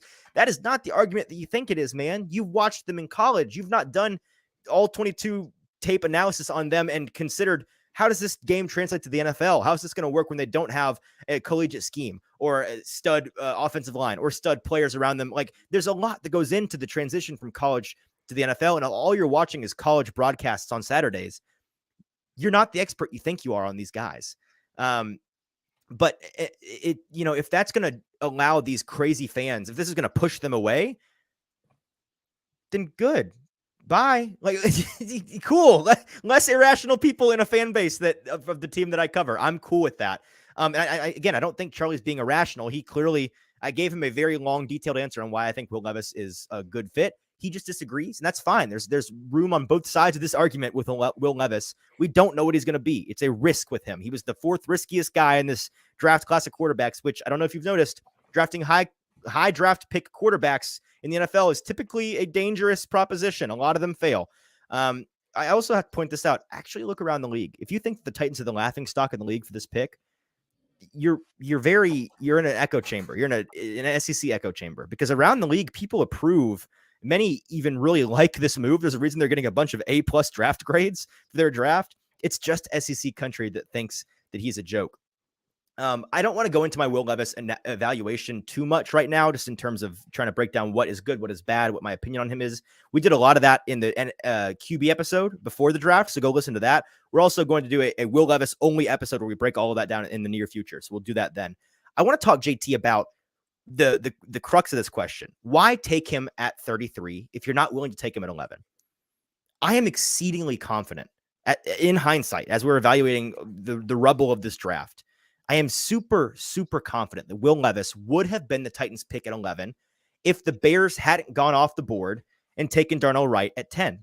We were expecting, many of us in the national media, it sounds like in Bears country, Darnell Wright seems to be the favorite at the last minute, is what I've been told. But this is a team that we kind of thought Skoronski would be a perfect landing spot there. That would be the guy that they'd take. Number one, lineman in the draft. They'll probably go with Skoronski, and he won't be there at 11. Certainly, that's what the Titans thought. They didn't think Johnson Jr. or Skoronski would be there at 11, as they told us after. And I quote, "We didn't think he'd be there at 11." So everything we've heard and everything we believe we know about this team indicates that that was the surprising move that changed the BPA best player available math for this Titans team. And they suddenly had the best player available on their board, Peter Skoronski, there for the taking at 11. They have a big needed offensive line, so they make that move. Now, it's been reported reliably by folks that I trust and by a number of different people from different sources. So I think it's a reliable report, JT. The Titans were one of a couple of teams really, really, really trying to trade back into the first round at the end of the night on Thursday. They were trying to get back into those 20s, and they couldn't get it done. Nobody could. It was reported that other teams like the Rams, maybe the Raiders, maybe the Lions were all considering it as well. And so it's something that, if the argument is they weren't willing to draft him in the first round, based on this reporting, they were not just willing to draft him in the first round, they wanted to. They just had a better player available at 11. And again, this is a BPA team by all indications. They go with their best player. But I'm pretty confident that Will Levis was the next best available player on their board, which, by the way, is interesting to me that if you do the math here, Will Levis was less valuable than Peter Skoronski on their board, but more valuable than Anthony Richardson on their board. You would think at least more valuable than trading up for Anthony Richardson, because they could have gone to 3 and gotten Richardson, and they did not. So they valued these guys differently than I did. But regardless, they stuck with their board, which you have to give them credit for. You stick to your guns, even if your opinion's unpopular. Now, could they have explored a trade down option at 11 instead of taking Skoronski and take Levis in the teens or the 20s? Yeah, I think that you could, but I'm confident he was the next guy up on their board if Skoronski was gone. And I also think that that's a risky proposition, right? You don't know if you're going to get Skoronski or Levis. If you trade down, you may miss out on both. And if those are the two guys at the very top, then cool. Go after that guy if you have that guy in your lap like they did with Skoronski at 11. They got very lucky that Levis fell out of the first, and they clearly thought they should waste no time in risking it anymore because they moved up to 33 overall to get him instead of sticking at 41 and waiting for him to continue to fall. They had reason to believe he would not be there at 41. But they clearly got to double dip on their premium grades, and that's the big point here. If you're wondering why the Titans seemed so happy on those first two nights with what was going on, you hear all the time, JT. What is the average number of first round grades these teams typically throw out there? It's like maybe 20? 10, like 10 at least this guys? year. This year, yeah. It was like everybody was coming out being like, we don't have first round grade blue chip grades on like any of these guys. Like that's like all we were hearing before the draft. Right. And you hear that from all these teams. There's rarely a draft where there are 32 blue chip first round graded guys. The Titans clearly had both of these guys in their first round grade blue chipper. So they got to double dip. And how often do you get to see a team with only 6 picks and no double picks in the first round get 2 of the guys that they had in their top tier of players? So no wonder they're excited, and good for them. And we'll see if they're right and this works out. One last thing on Levis before we move on. This was a thread by Braden Gall, and they talked about it a lot. Braden and Zach Lyons over on a football show yesterday, they talked about this, but I thought it was worth bringing up because it's a very good thread. Talking about quarterbacks in this range of the 30 to 40, early second round grade range. It's kind of perceived as this no man's land elephant graveyard of quarterbacks. But in the, let's see, this is the last, since 2007, these are the quarterbacks drafted between 30 and 39. And they've averaged 97 games played so far. And not one of them, according to Braden, is even close to a bust. I know Zach would argue that they were, some of these guys were a bust for their team, but they've worked out in the end in the NFL. You've got Lamar Jackson, who's played 70 games. Teddy Bridgewater, who was a bust for the Vikings, but has not been a bust in general with 78 games. Derek Carr, 142 games. Geno Smith, very late bloomer, but now played 62 games and got a big contract this past year as a starter. Andy Dalton, who was not, took your Bengals to the playoffs like 2 or 3 times in his first 4 or 5 years, right? I mean, he at first was a guy it was a good team around him, but he certainly was getting playoff berths. I wouldn't call him a bust. And then Colin Kaepernick, who was in multiple NFC championship games and played in the Super Bowl in his short run, who played 69 games. So this is an area where we've actually seen a lot of quarterback success in recent years. And it's the guys it's the Drew Locks that are taken in the late second round who typically are, kind of a disaster. And Ryan points out in the chat here, he was okay, Teddy Bridgewater, for the Vikings until his knee disintegrated. And I remember you've seen that hit, JT, the hit I'm talking about where he just gets total cheap shot and gets him knocked out and he becomes this head case. So things beyond his control contributed there. The last thing I'll say on Levis, one thing being overlooked by fans, I think, for this Ryan Tannehill, Will Levis comp, like, why would they go get another Ryan Tannehill if the comp for him is Ryan Tannehill? JT, there's a big difference between Ryan Tannehill as a $30+ million cap hit, the version of Ryan Tannehill the Titans have had, and a Ryan Tannehill on a rookie contract. That is a cheap rookie contract because you got him in the second round. Now, you don't get a 5th-year option. And so, will we ever see Levis become a Tannehill quality starter on his rookie contract? Good question. Don't know. Doesn't help that his contract is only 4 years. Does help, I think, however, that he's 24 years old, has played a lot of football. So he's experienced. He's not Anthony Richardson, who played 12 games in college. He's got a lot of experience and is more polished in that way. So, if he manages to get to Ryan Tannehill levels of play by the time his rookie contract is up, that's going to allow this team for maybe a year or two to really go all in and put an awesome squad around him, a squad that, a guy like Ryan Tannehill, you'd assume this is a team good enough to make a run with a guy like Ryan Tannehill. All right, let's move on to the next question. And I promise these questions get shorter as we go. We've prioritized them in most to least important fashion. So what's our next question? Yeah, the next one, we're going to still talk about QBs here because you just cannot stop. But this one comes from Confused Kyle all the way down in Paris, Texas. Sounds like he's confused where he's Kyle. From. What should the Titans do at quarterback? What will they do? So, and to be fair, I can't quit talking about quarterbacks because that's the way of the NFL, baby. That's all we do is talk quarterbacks. And the Titans have a new one.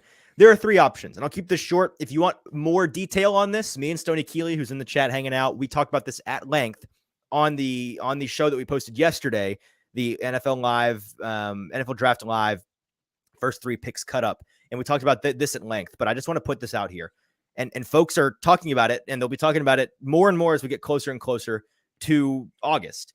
What do the Titans do at quarterback? There are 3 options, I think, JT. There are, Will Levis sits behind Ryan Tannehill. The team makes it clear, hey, Levis is going to sit. This is Tannehill's team for this year. He's going to develop. We'll see you in 2024.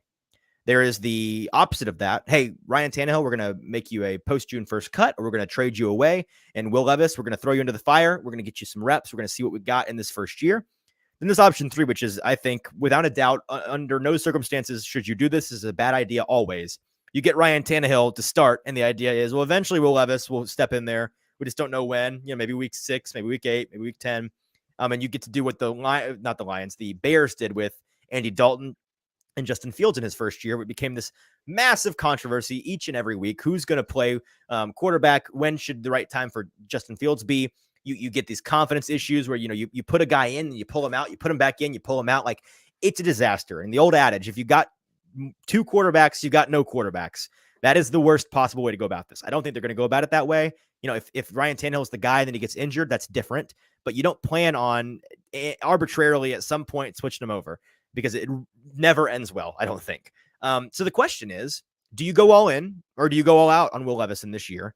JT, we didn't get your opinion on Friday night. So do you have an opinion on this? Are you still marinating on this question? What would you do? I'm all out on him this Let year. him sit. Yeah. With the injury clause here, that's where I can see the wheels turning. Yeah. With the injury clause, it's a little interesting because if you would you put Malik in over him? That's what you're saying. I'm is Malik still on the team by then? I hate that I'm kind of debating that if he gets injured, is Malik going above him? I don't know, because you just kind of see horror stories of last year. Now Malik Willis probably isn't as good of a prospect as Will Levis is, but still there's something to be said about throwing him into the fire right from the get-go, because if you lose Ryan Tannehill again, considering what they have on this team right now, you're probably not pushing for a championship anyways. So it might be better to cut your losses, move up your draft pick into the top 10, where there's some really good weapons and wide receivers and whatnot next year, and just kind of wait it out. Continue to wait it out. So I kind of disagree with you, but I kind of agree with you too. I'm still marinating on this. I don't have a firm answer yet. I can tell you this much. If you were to ask me what will they do, I'm 95% confident Ryan Tannehill is still around and Will Levis learns behind him. So Titans fans, if you are dead set on get Ryan Tannehill out of here, gotta get him out, gotta get Will Levis in there, see what we got. I've got bad news for you. I really don't think it's going to happen. I just don't see a world in which it happens. The way that everything has, all the clues, all the breadcrumbs point to Ryan Tannehill being here next year. But what would be the best thing to do? We've seen both options work really well, and we've seen both options work really poorly, right? This team has a really significant parallel right now to the Andy Reid-led Alex Smith, Patrick Mahomes team of that first year of Patrick Mahomes' season or career in Kansas City in 2018, 19, or no, before that, 17, where had Patrick Mahomes sit an entire year. Then after that season, Alex is moved off to Washington. His contract is up. We get Patrick in there, and he's had a whole year to improve and develop behind the scenes. And we, as coaches, we see him in practice every day. We got a pretty good idea of what we've got in this guy, right? They could do that, the Titans, and it could work out really well, as it worked out incredibly well for the Chiefs. On the other hand, that route runs the risk of, or just you are sacrificing the fact that you're not going to get one of the 4, not 5 years on Will Levis's contract to see what he's got. So you've limited yourself there. And if the idea is, he's going to come in and probably need a full year of playing to get to that ceiling or to really, improve dramatically, the only way to really learn in the NFL, especially at the quarterback position, is to get live reps. And so at some point he's got to do that. That's a sacrifice in terms of time and in terms of team building. On the other hand, you start him right away. You run the risk of the confidence being shot, this team not being in a place around him to support him in a way to really give him the tools necessary to succeed.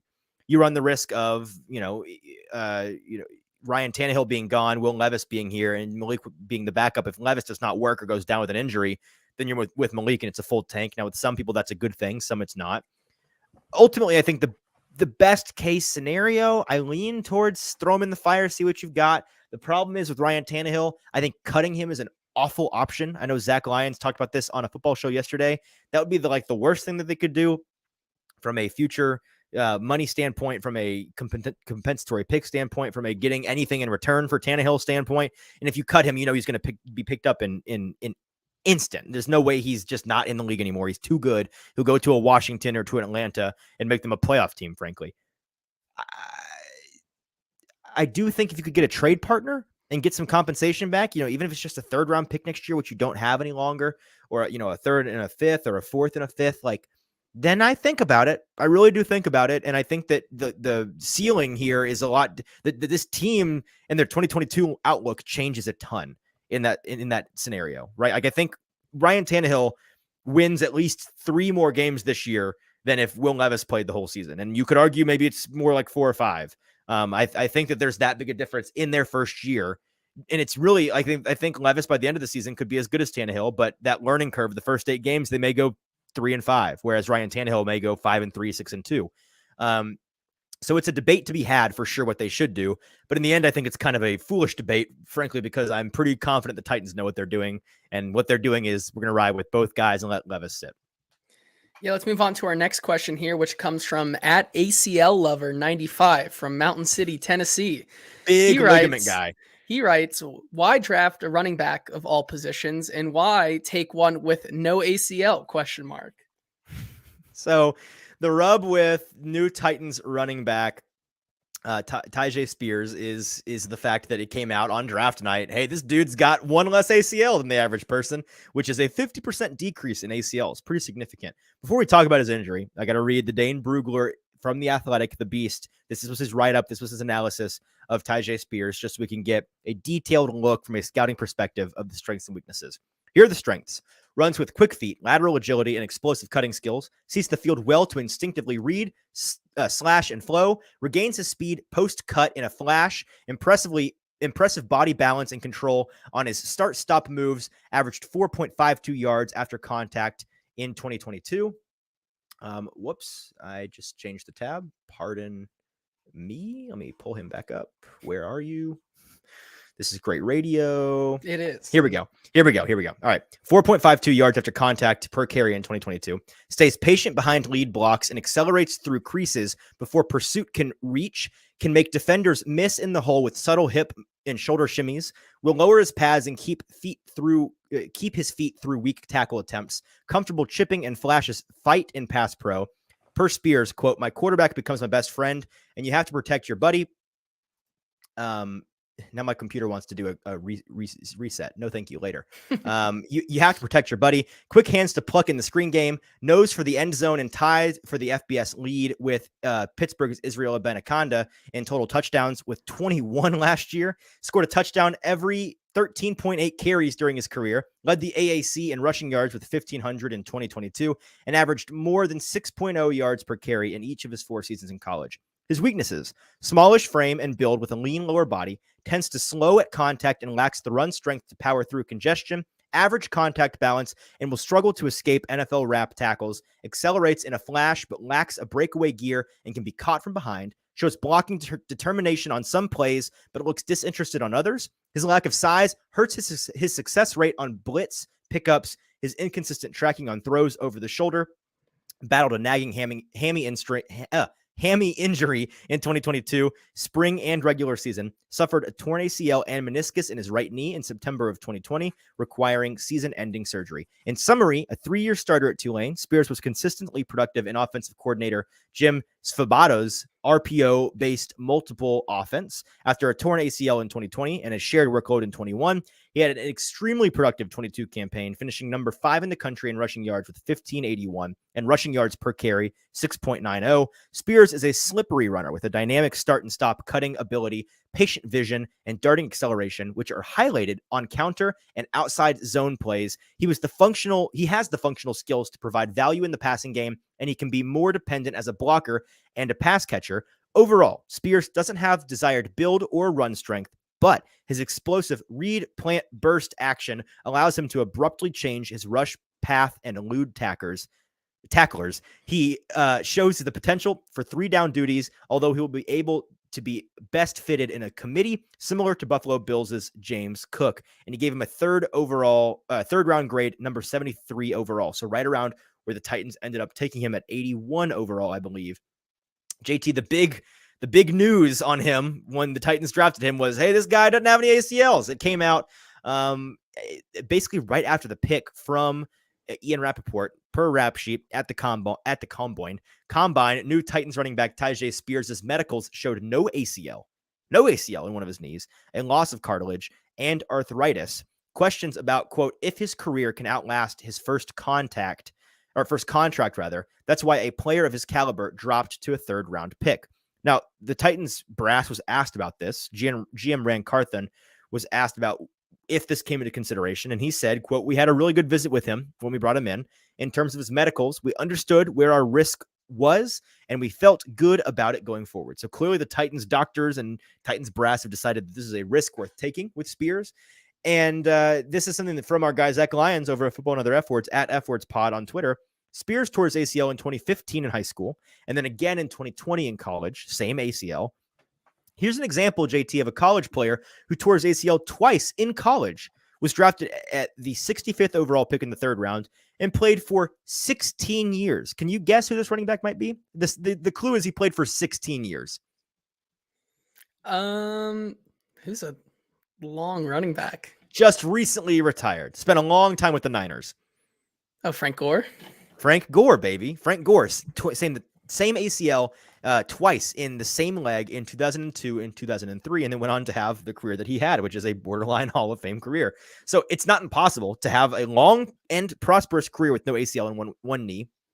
But from Pro Football, man, I am a mispronunciation machine today, JT. Yeah. Pro Football Doc over on Twitter, David J. Chow, he said, now reports of full thickness cartilage loss, end stage arthritis, which would explain why his knee is not unstable with an ACL tear.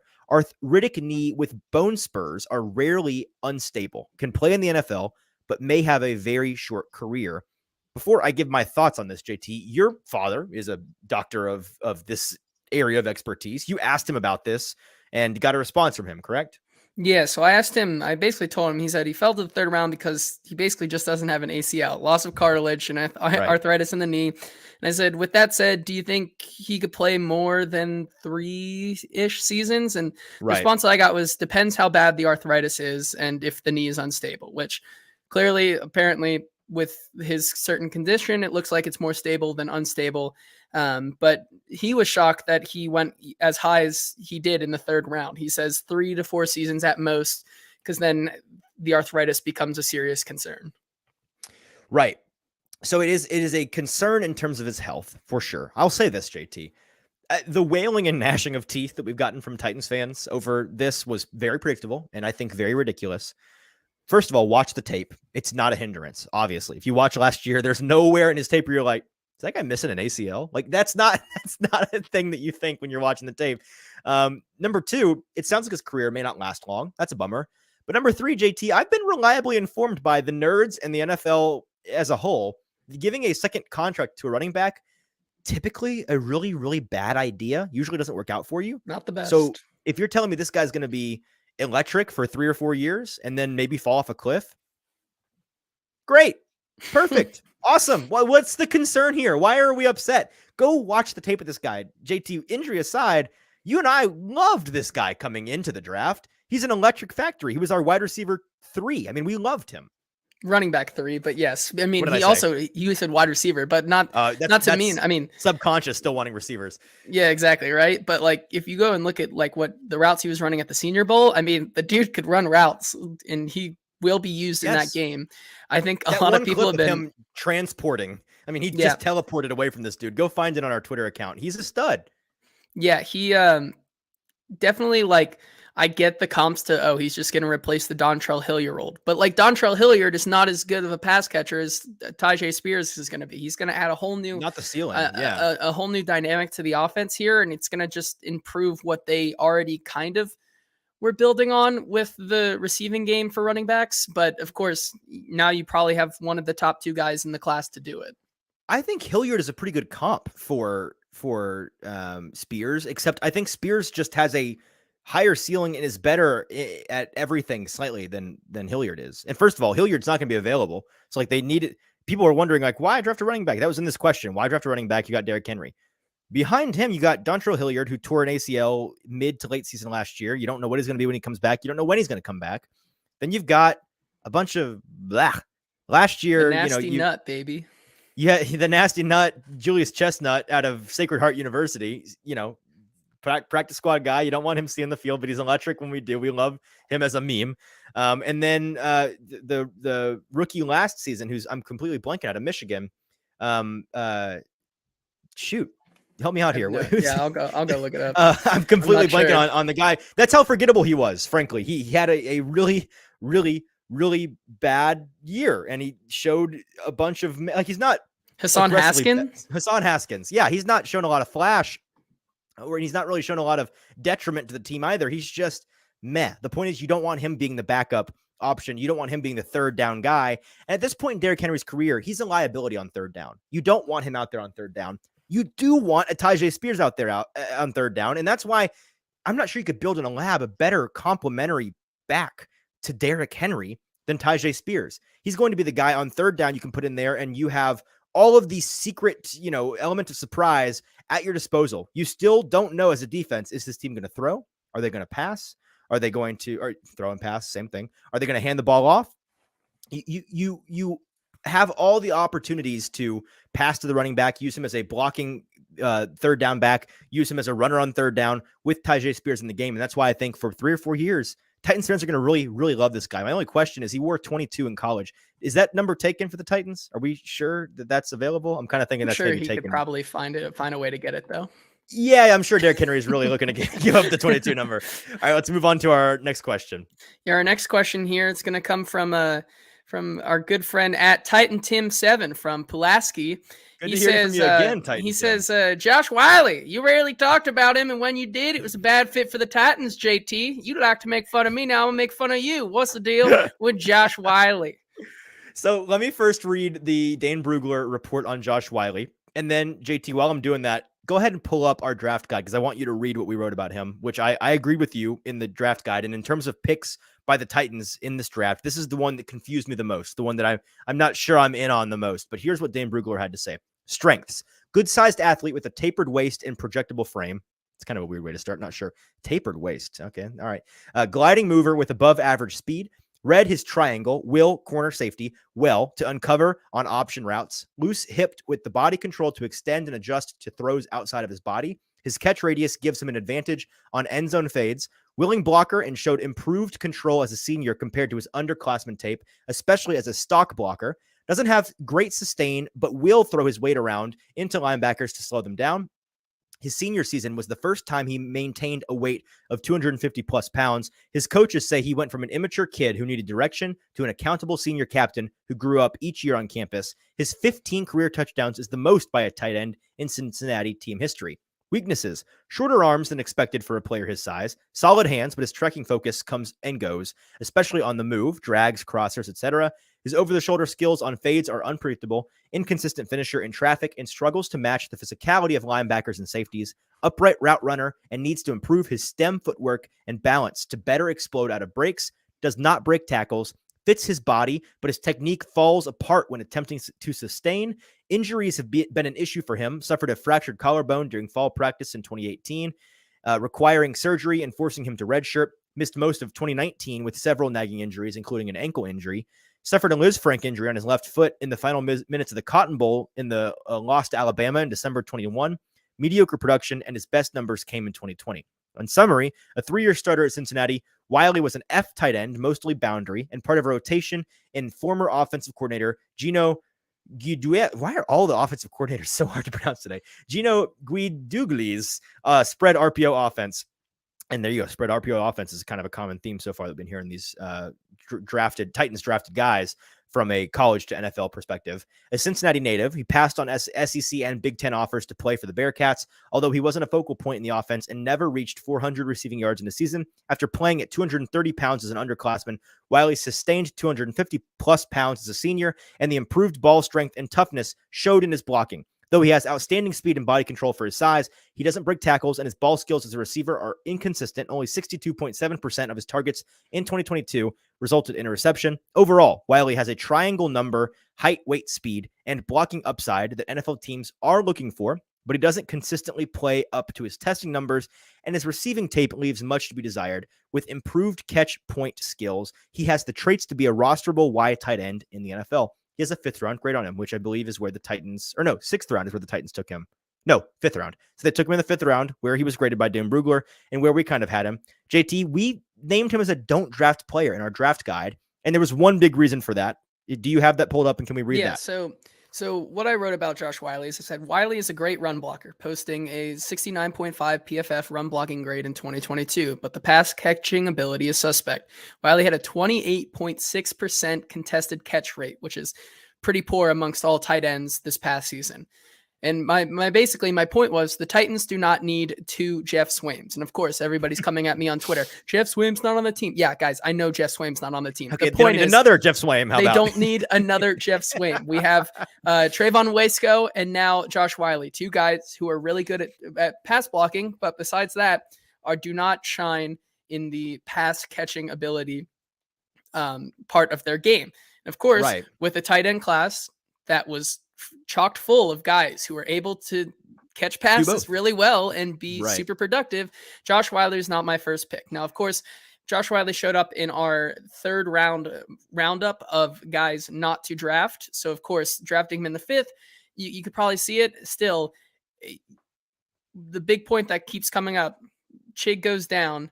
What are you going to do? I have my doubts about if Josh Wiley can step in and be a productive piece in the Titans passing offense, which we saw kind of take off with Austin Hooper being a very nice compliment to Chig.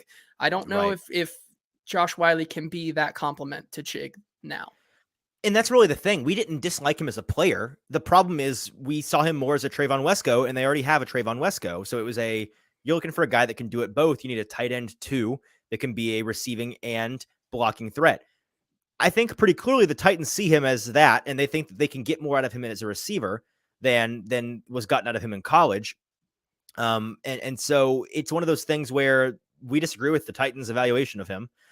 Although maybe the idea here, JT, is we have 2 more Trayvon Wesco-y style glorified tight end, really glorified lineman guys that we can allow Chig to just, he's an undersized guy for a blocking tight end.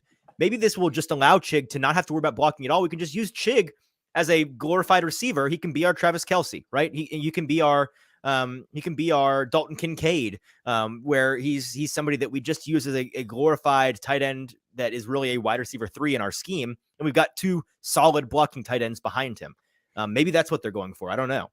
Maybe. And I would honestly be all for that. I mean, Chig quietly put up numbers that still nobody seems to talk about. He was one of the best rookie tight ends. Free the prince that was promised, man. Let this boy eat. And if that was going to happen, and now we're considering, okay, so the wide receiver room now adds Chig as a viable receiver that you see him get 7-8 targets, catches a game for maybe 60 yards and a score, then you're feeling a little bit better about their wide receiver situation right now.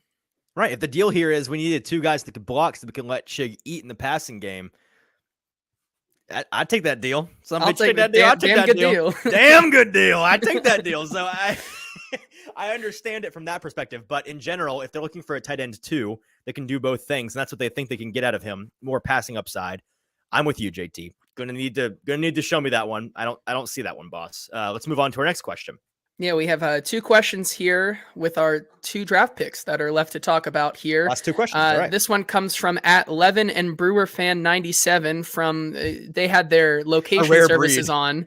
They had their They location did? services on, and it comes right from around Nissan Stadium. So That's weird. it's a little suspect, but Is it coming from they the locker write. room? Is it- And I don't know, but they say another tackle in the 6th round. What is there to like about Jalen Duncan? So I don't know if someone's worried out there that their jobs might be taken soon, but who knows, you know?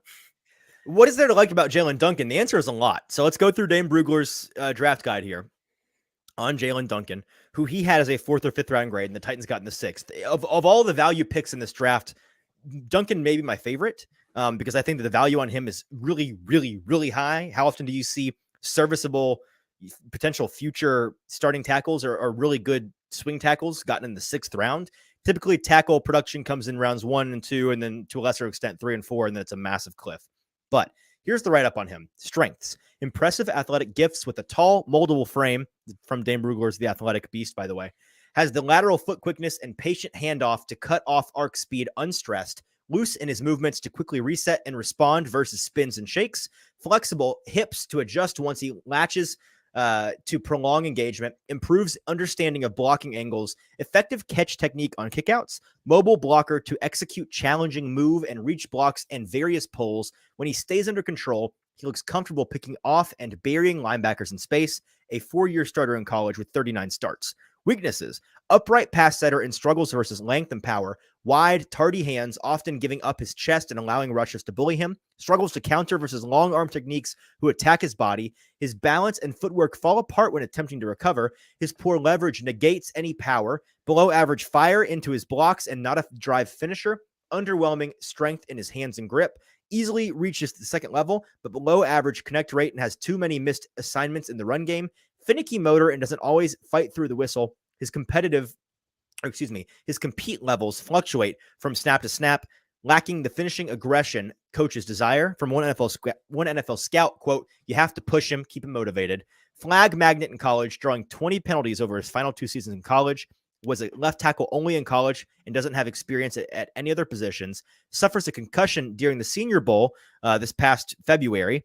Added 16 pounds between the combine and his pro day. In summary, a 4-year starter in Maryland, Duncan was a mainstay left tackle in head coach Mike Locksley's balanced offense and should be the first Maryland offensive lineman drafted since 2010. He became a starter as a redshirt freshman and showed improvement each season. However, his senior year fell short of expectations with 6 of his 7 sacks allowed, coming against the top opponents on the schedule: Michigan, Ohio State, and Penn State. Duncan has the big man athleticism to fluidly reach his landmarks in both pass protection and the run game, but his leverage, anchor, and mechanics fall apart quickly at contact and hurt his ability to sustain, especially against long-armed, powerful rushers who can turn him into a turnstile at times. He did show improvement in this area during his Senior Bowl practices. Overall, Duncan has desirable athletic tools, but the continued issues with his technique, balance, and competitive makeup, especially for a 4-year starter, are worrisome to some for his NFL transition. His projection may be best inside to guard in a zone-based scheme, again with a 4th or 5th round grade. Duncan's a guy that I was talking about before the draft as an option if the Titans ended up not going tackle in the 1st round, which they did according to some and didn't according to others. But if they needed a tackle later in the rounds, I wrote about 2 guys on Twitter, Jalen Duncan and Matthew Bergeron. Bergeron, by the way, who went early 2nd. Clearly the NFL was as high on him as I was. But Duncan is the 3rd round. I wrote him out as a 3rd round version of Bergeron. That's why I'm shocked he was available in the 6th. Very athletic, versatile, better pass blocker than a run blocker. And an added note, he's a lineman that the Titans expressed a ton of interest in. Also using a top 30 visit on him. Won't be shocked if the Titans end up going with him. Had a 61.9 run block grade in college, which was above average. Even better than that, a 67.4 pass block grade. So this is a guy that is someone who I think based on that evaluation, JT, we can kind of come to the conclusion he's got all the tools, he's got all the traits, he's got the build, he's got the athleticism. He's just between the ears, needs some work. He's maybe on the little immature side, maybe needs some competitive fire under his butt side. And from a technique standpoint, he's just got a lot of polish to add. Like he's just needs a lot of work. So he's a guy that in the 6th round, the Titans clearly said, "Hey, give us this guy. We'll develop him for a year or 2. And maybe in 2 years when our Andre Dillard moves on, we need a left tackle, he can be the guy if he's developed up. If we need a swing tackle, he can be that guy. If we need a guard in the next year or two, he can be that guy. So he's a versatile backup option that I think just adds to their tool chest that they've not had for a while. Backup linemen who have some actual promise. I think Jalen Duncan fits that bill. A note from our guy, James Foster, by the way, over at No Flags Film on Twitter. Jalen Duncan versus Michigan, Penn State, and Ohio State, which was brought up in the Dane Brugler piece about those were his worst games. In those 3 games, he had 133 pass block snaps, 17 pressures allowed, 6 sacks allowed, a 24.9 PFF blocking grade. Not great, Jim. But against every other opponent, 343 pass block snaps. So almost 3 times the number of snaps than those 3 games. On those triple the snaps, he allowed just 11 pressures and 1 sack with an elite 85.4 PFF blocking grade. So he's kind of like MPF coming out. Not the level of athlete, not the level of player prospect yet, but in the sense that he excel. I mean, this is, I don't get why people think this is so shocking. Like, turns out when you play better opponents, it's harder to do well. Like, I get that you're looking for the Mahomes who step up in the big moments, the guys who are the stars in the brightest, under the brightest lights, and they really step up. Like, yeah, but those guys are hard to find. Typically, the average person, think about in your day-to-day job, if you work as a lawyer or as a doctor, turns out a kid comes in with strep throat, it's a lot easier to treat than when you get, some unknown disease that you've never heard of, and it is very difficult to treat, and you don't know what you're doing. If you're a lawyer, it turns out it's a lot easier to prosecute a drunk driver that killed 6 kids than it is to defend a drunk driver that killed six kids. Like, there are, when things are harder in life, you do worse. That's typically the way that things go. So there were a lot of people that were like, oh, well, he's just bad against the better opponents, he's no good. Most players are bad against their better opponents. That's how it goes. So he's a guy that I'm sure the Titans hope they can coach up, can get working in a matter that they can use him as a backup and maybe a future starting tackle for this team. I love the value in the 6th round. With that, JT, let's get to our last question. That was quite the metaphor there at the end. There kind of caught me off guard. I went as strong as possible to really get the point across. Yeah. If you understood what I meant, right? Passive, you got the point. If you were passive listening, your ears shot up right there. That was a good one. You're just typing. You're at work, and then you hear drunk driver kills 6 kids. That'll perk your ears up for sure. The last one. This question comes from a real viewer, me. From an actual location, Nashville. Submitted by JT Runke from Nashville. Submitted by me. And the question goes, Colton Dowell. Who? That's it. Who's this dude? You know the reaction from a lot of folks. You know the Snoop Dogg gif of him at that on the radio? He goes, who? Yeah, that's me. That was me in the 7th round here. I mean, that was me too. He was the only guy the Titans drafted who you and I had hand up. No idea who Colton Dowell is. No idea. Didn't know. But they got crash course myself on him recently. But Failure, you were right. The Tennessee Titans did get a Tennessee boy. I said all along, appropriately vaguely, they're going for a volunteer receiver, and dadgummit, they got a University of Tennessee receiver, just not a volunteer. So Colton Dowell in the 7th round, a guy that people did not have on their boards. Lance Zierlein, who's a very good evaluator. I saw a tweet from him just yesterday, I believe. He said, I have to write up every player who is drafted that I didn't have draft profiles on before. And I just finished Colton Dowell from University of Tennessee Martin. I kept saying UTC, didn't I? Just kidding. Even worse, UT Martin. Who? Sorry, UT Martin fans. Even smaller. Worse, not worse, just smaller. Who was taken by the Titans. Zierlein says he's got great size, ran well, tested with elite explosiveness, and was productive in college. Super pissed off that I missed out on him. Now, we don't have a Dane Brugler write-up on him. He was in Dane Brugler's guide, but he was in the best of the rest category without write-ups on him. We do have a write-up, however, from somebody who covers the Division II conference that he was in. And so this was the write-up on him. Strengths: adjust to the football really well. Good overall athleticism for a bigger bodied receiver, able to stack, track, and adjust to make the reception. Above average route runner who is good off the line of scrimmage, into his stem and out of his break. Everything is clear and consistent. A pro's pro in that regard. Excellent hands to make some of the tougher catches look routine. Proper hand technique as well. Can win low or above the rim. Need areas of improvement. Needs to be a bit more violent at the top of his route versus handsy defensive backs, lets them linger a bit too long out of his break, and it affects the end result. Not an overly elusive runner after the catch, tends to try to beat you with his speed or physicality and not get around you.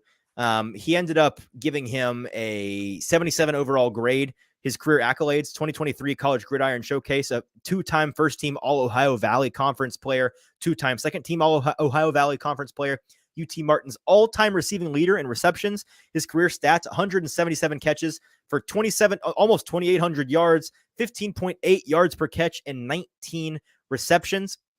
The games that they recommend you go watch: if you want to watch Volunteer versus UT Martin tape, this is the guy to watch. The Tennessee Volunteers played this guy this past season, and I believe he put up like 173 yards in that game, if I'm not mistaken. He went off like a double-digit receptions for 150-ish yards. Also, 2022 game against Boise State and Murray State are 2 games you should also watch. So this is a guy that's 6'2", 207, Colton Dowell. His testing numbers were great. There's a lot to like about him on paper. He's just somebody that, played in Division II, played in the Ohio Valley Conference. Don't know a ton about him. The odds are he'll be a practice squad player, but he's got the upside, I think, to become a diamond in the rough if you just get lucky. You're taking it's a dice roll in the 7th round. Everybody's a flyer. So they took a flyer on a guy that they need at a position of need that could have a. All right, JT, I think that's all our questions. Do you have anything more to add before we look through these comments here? I was just going to say, when that pick did come through, it was pretty funny that we had one of the horsemen, Paul Bakke, send us a little video on campus. Remember when he was on campus with, I guess, maybe one of this other sports teams or just with a group of no, he was there watching students. His son, is a star baseball. He's a pitcher for, I forget the team, but yeah, he was there watching his son at UT Martin. And he took a video of a couple of UT Martin students like, how do we feel about Colton Dowell? And they were like, yeah, love him. Odds are they probably didn't know who he was talking about. I told Colton to go find some coaches, do some investigative research. Paul, he's going to get back to us on that. Yeah. But that was fun. If anybody has some questions now, we'll take a couple questions. Here we have a couple to go real through. Questions, real questions with real answers. And it does have to do with Colton Dowell. And this also comes from horseman of the show, Paul Bakke. He says, Easton and JT, I'd love to hear a hot read analysis comparing Colton Dowell and A.T. Perry. Seems if Perry was taken by the Titans in the 3rd, fans would have been happy.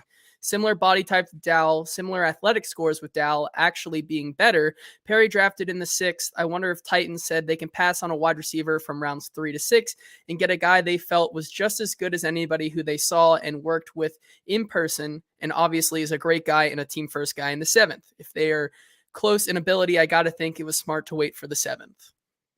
Yeah, from a measurement standpoint and from an athletic standpoint, they're relatively similar. And he's a guy that in the late stages of round 5, 6, and then into 7, I forget where he ended up going. I think he went in the early 7th, A.T. Perry, maybe late 6th.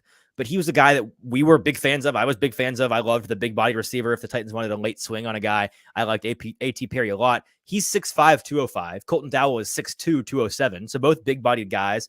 I don't have both of their athletic testing up here, but I know that they were both explosive and fast athletes. A.T. Perry, the thing with him for me was his footwork at his size is insane. He's a great route runner, great with his feet. Colton Dowell, from what I've heard and from what I've seen of the limited tape that I've seen so far, kind of the same profile, like a very shifty and explosive athlete for his size, which makes him a really good swing in the 7th round. So I think, Paul, you're not too far off there, JT. I mean, I think that's a pretty decent comp for him. And while Perry played against better opponents at Wake Forest, D1 guys, more experienced, more polished, just the raw prospect, not that far off.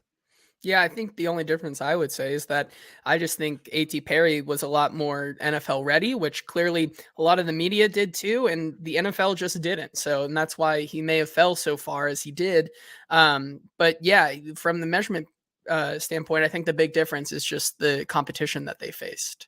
Our next question here that we have comes from Jacob Sane. He says, I know Carthen didn't intentionally draft all offense, but was there a specific moment in the draft where a defensive player was available that you really wanted? The only thing that I can think of, JT, was in the 6th and 7th round. Ivan Pace Jr. out of Cincinnati is a linebacker who profiles like identically to David Long Jr., who the Titans just let go, but had a ton let go in free agency. That is, they didn't cut him or anything. They just didn't re-sign him because of the injuries. I thought that could be a very similar comp. And I thought David Long Jr. was a guy worth keeping around. If he was healthy all the time, I'm sure the Titans would have kept him around because he was a really good linebacker. And he was in today's NFL, you've got to have linebackers that can, turn around and get into coverage and not fall on their faces or get burned by these tight ends or slot receivers. Ivan Pace Jr. was that guy. So he's the one who I thought, and I think he ended up going before the Titans' 7th round pick in the early 7th round. So, they didn't have him in the 7th round, but in the 6th round, if they hadn't taken Jalen Duncan, who I definitely like better than Ivan Pace Jr., I would have liked Ivan Pace Jr. Were there's any defenders in there that you're like, oh man, I really, really would have liked. I mean, a cornerback would have been nice at some point for sure. Yeah, I think there was probably some decent value. The pick that they gave up to go get Will Levis, that ended up being Garrett Williams, the corner out of Syracuse, who I kind of liked. He was on my top 10 board there for sure. Not that I can really remember, it's just like there's so many picks. I think Yasir Abdullah was a guy who I think went right before they took Josh Wiley, that in the 5th round right there, I could have been like, I could see them taking Yasir Abdullah with where he was going. But besides that, definitely them going BPA with offense wasn't the worst thing to do in that draft. The next question we have here is from Stoney over at the Sobros Network and says, how different does 2022 end with Skoronski at left tackle instead of Dennis Daly? Hope your brains are hungry because that's some food for thought. I mean, I'm just like, hey, Siri, give me some opposites. Like black and white. Night and day, like it's hot and cold. That is what it's going to be with Skoronski and Dennis Daly. Skoronski and Dillard on the left side. No matter how poorly you think it could go, there just is no world in which it is anywhere close to how poorly it went with Aaron Brewer and with Dennis Daly. Good riddance to both on the left side. With Brewer, I've not sold all my Brewer stock. I think that he's going to be a better center than Titans. I mean, I've gotten a lot of pushback with talking about the Titans' new offensive line on Twitter today. Like, well, that's all great if they just gotten a real center. I think Aaron Brewer has the potential to be a really good center, and I think he could be a good guard too. Now, center is the position that makes most sense for him. He's undersized, but he is a very smart guy, understands the system, cerebral. You want that in a center. You also want a center that's athletic, and he's certainly a very athletic player, not too tall to be a center by any means, a very good pulling blocker. Like I talked about this with Mike Herndon on the Mike Herndon show when we did tape eval each week last season.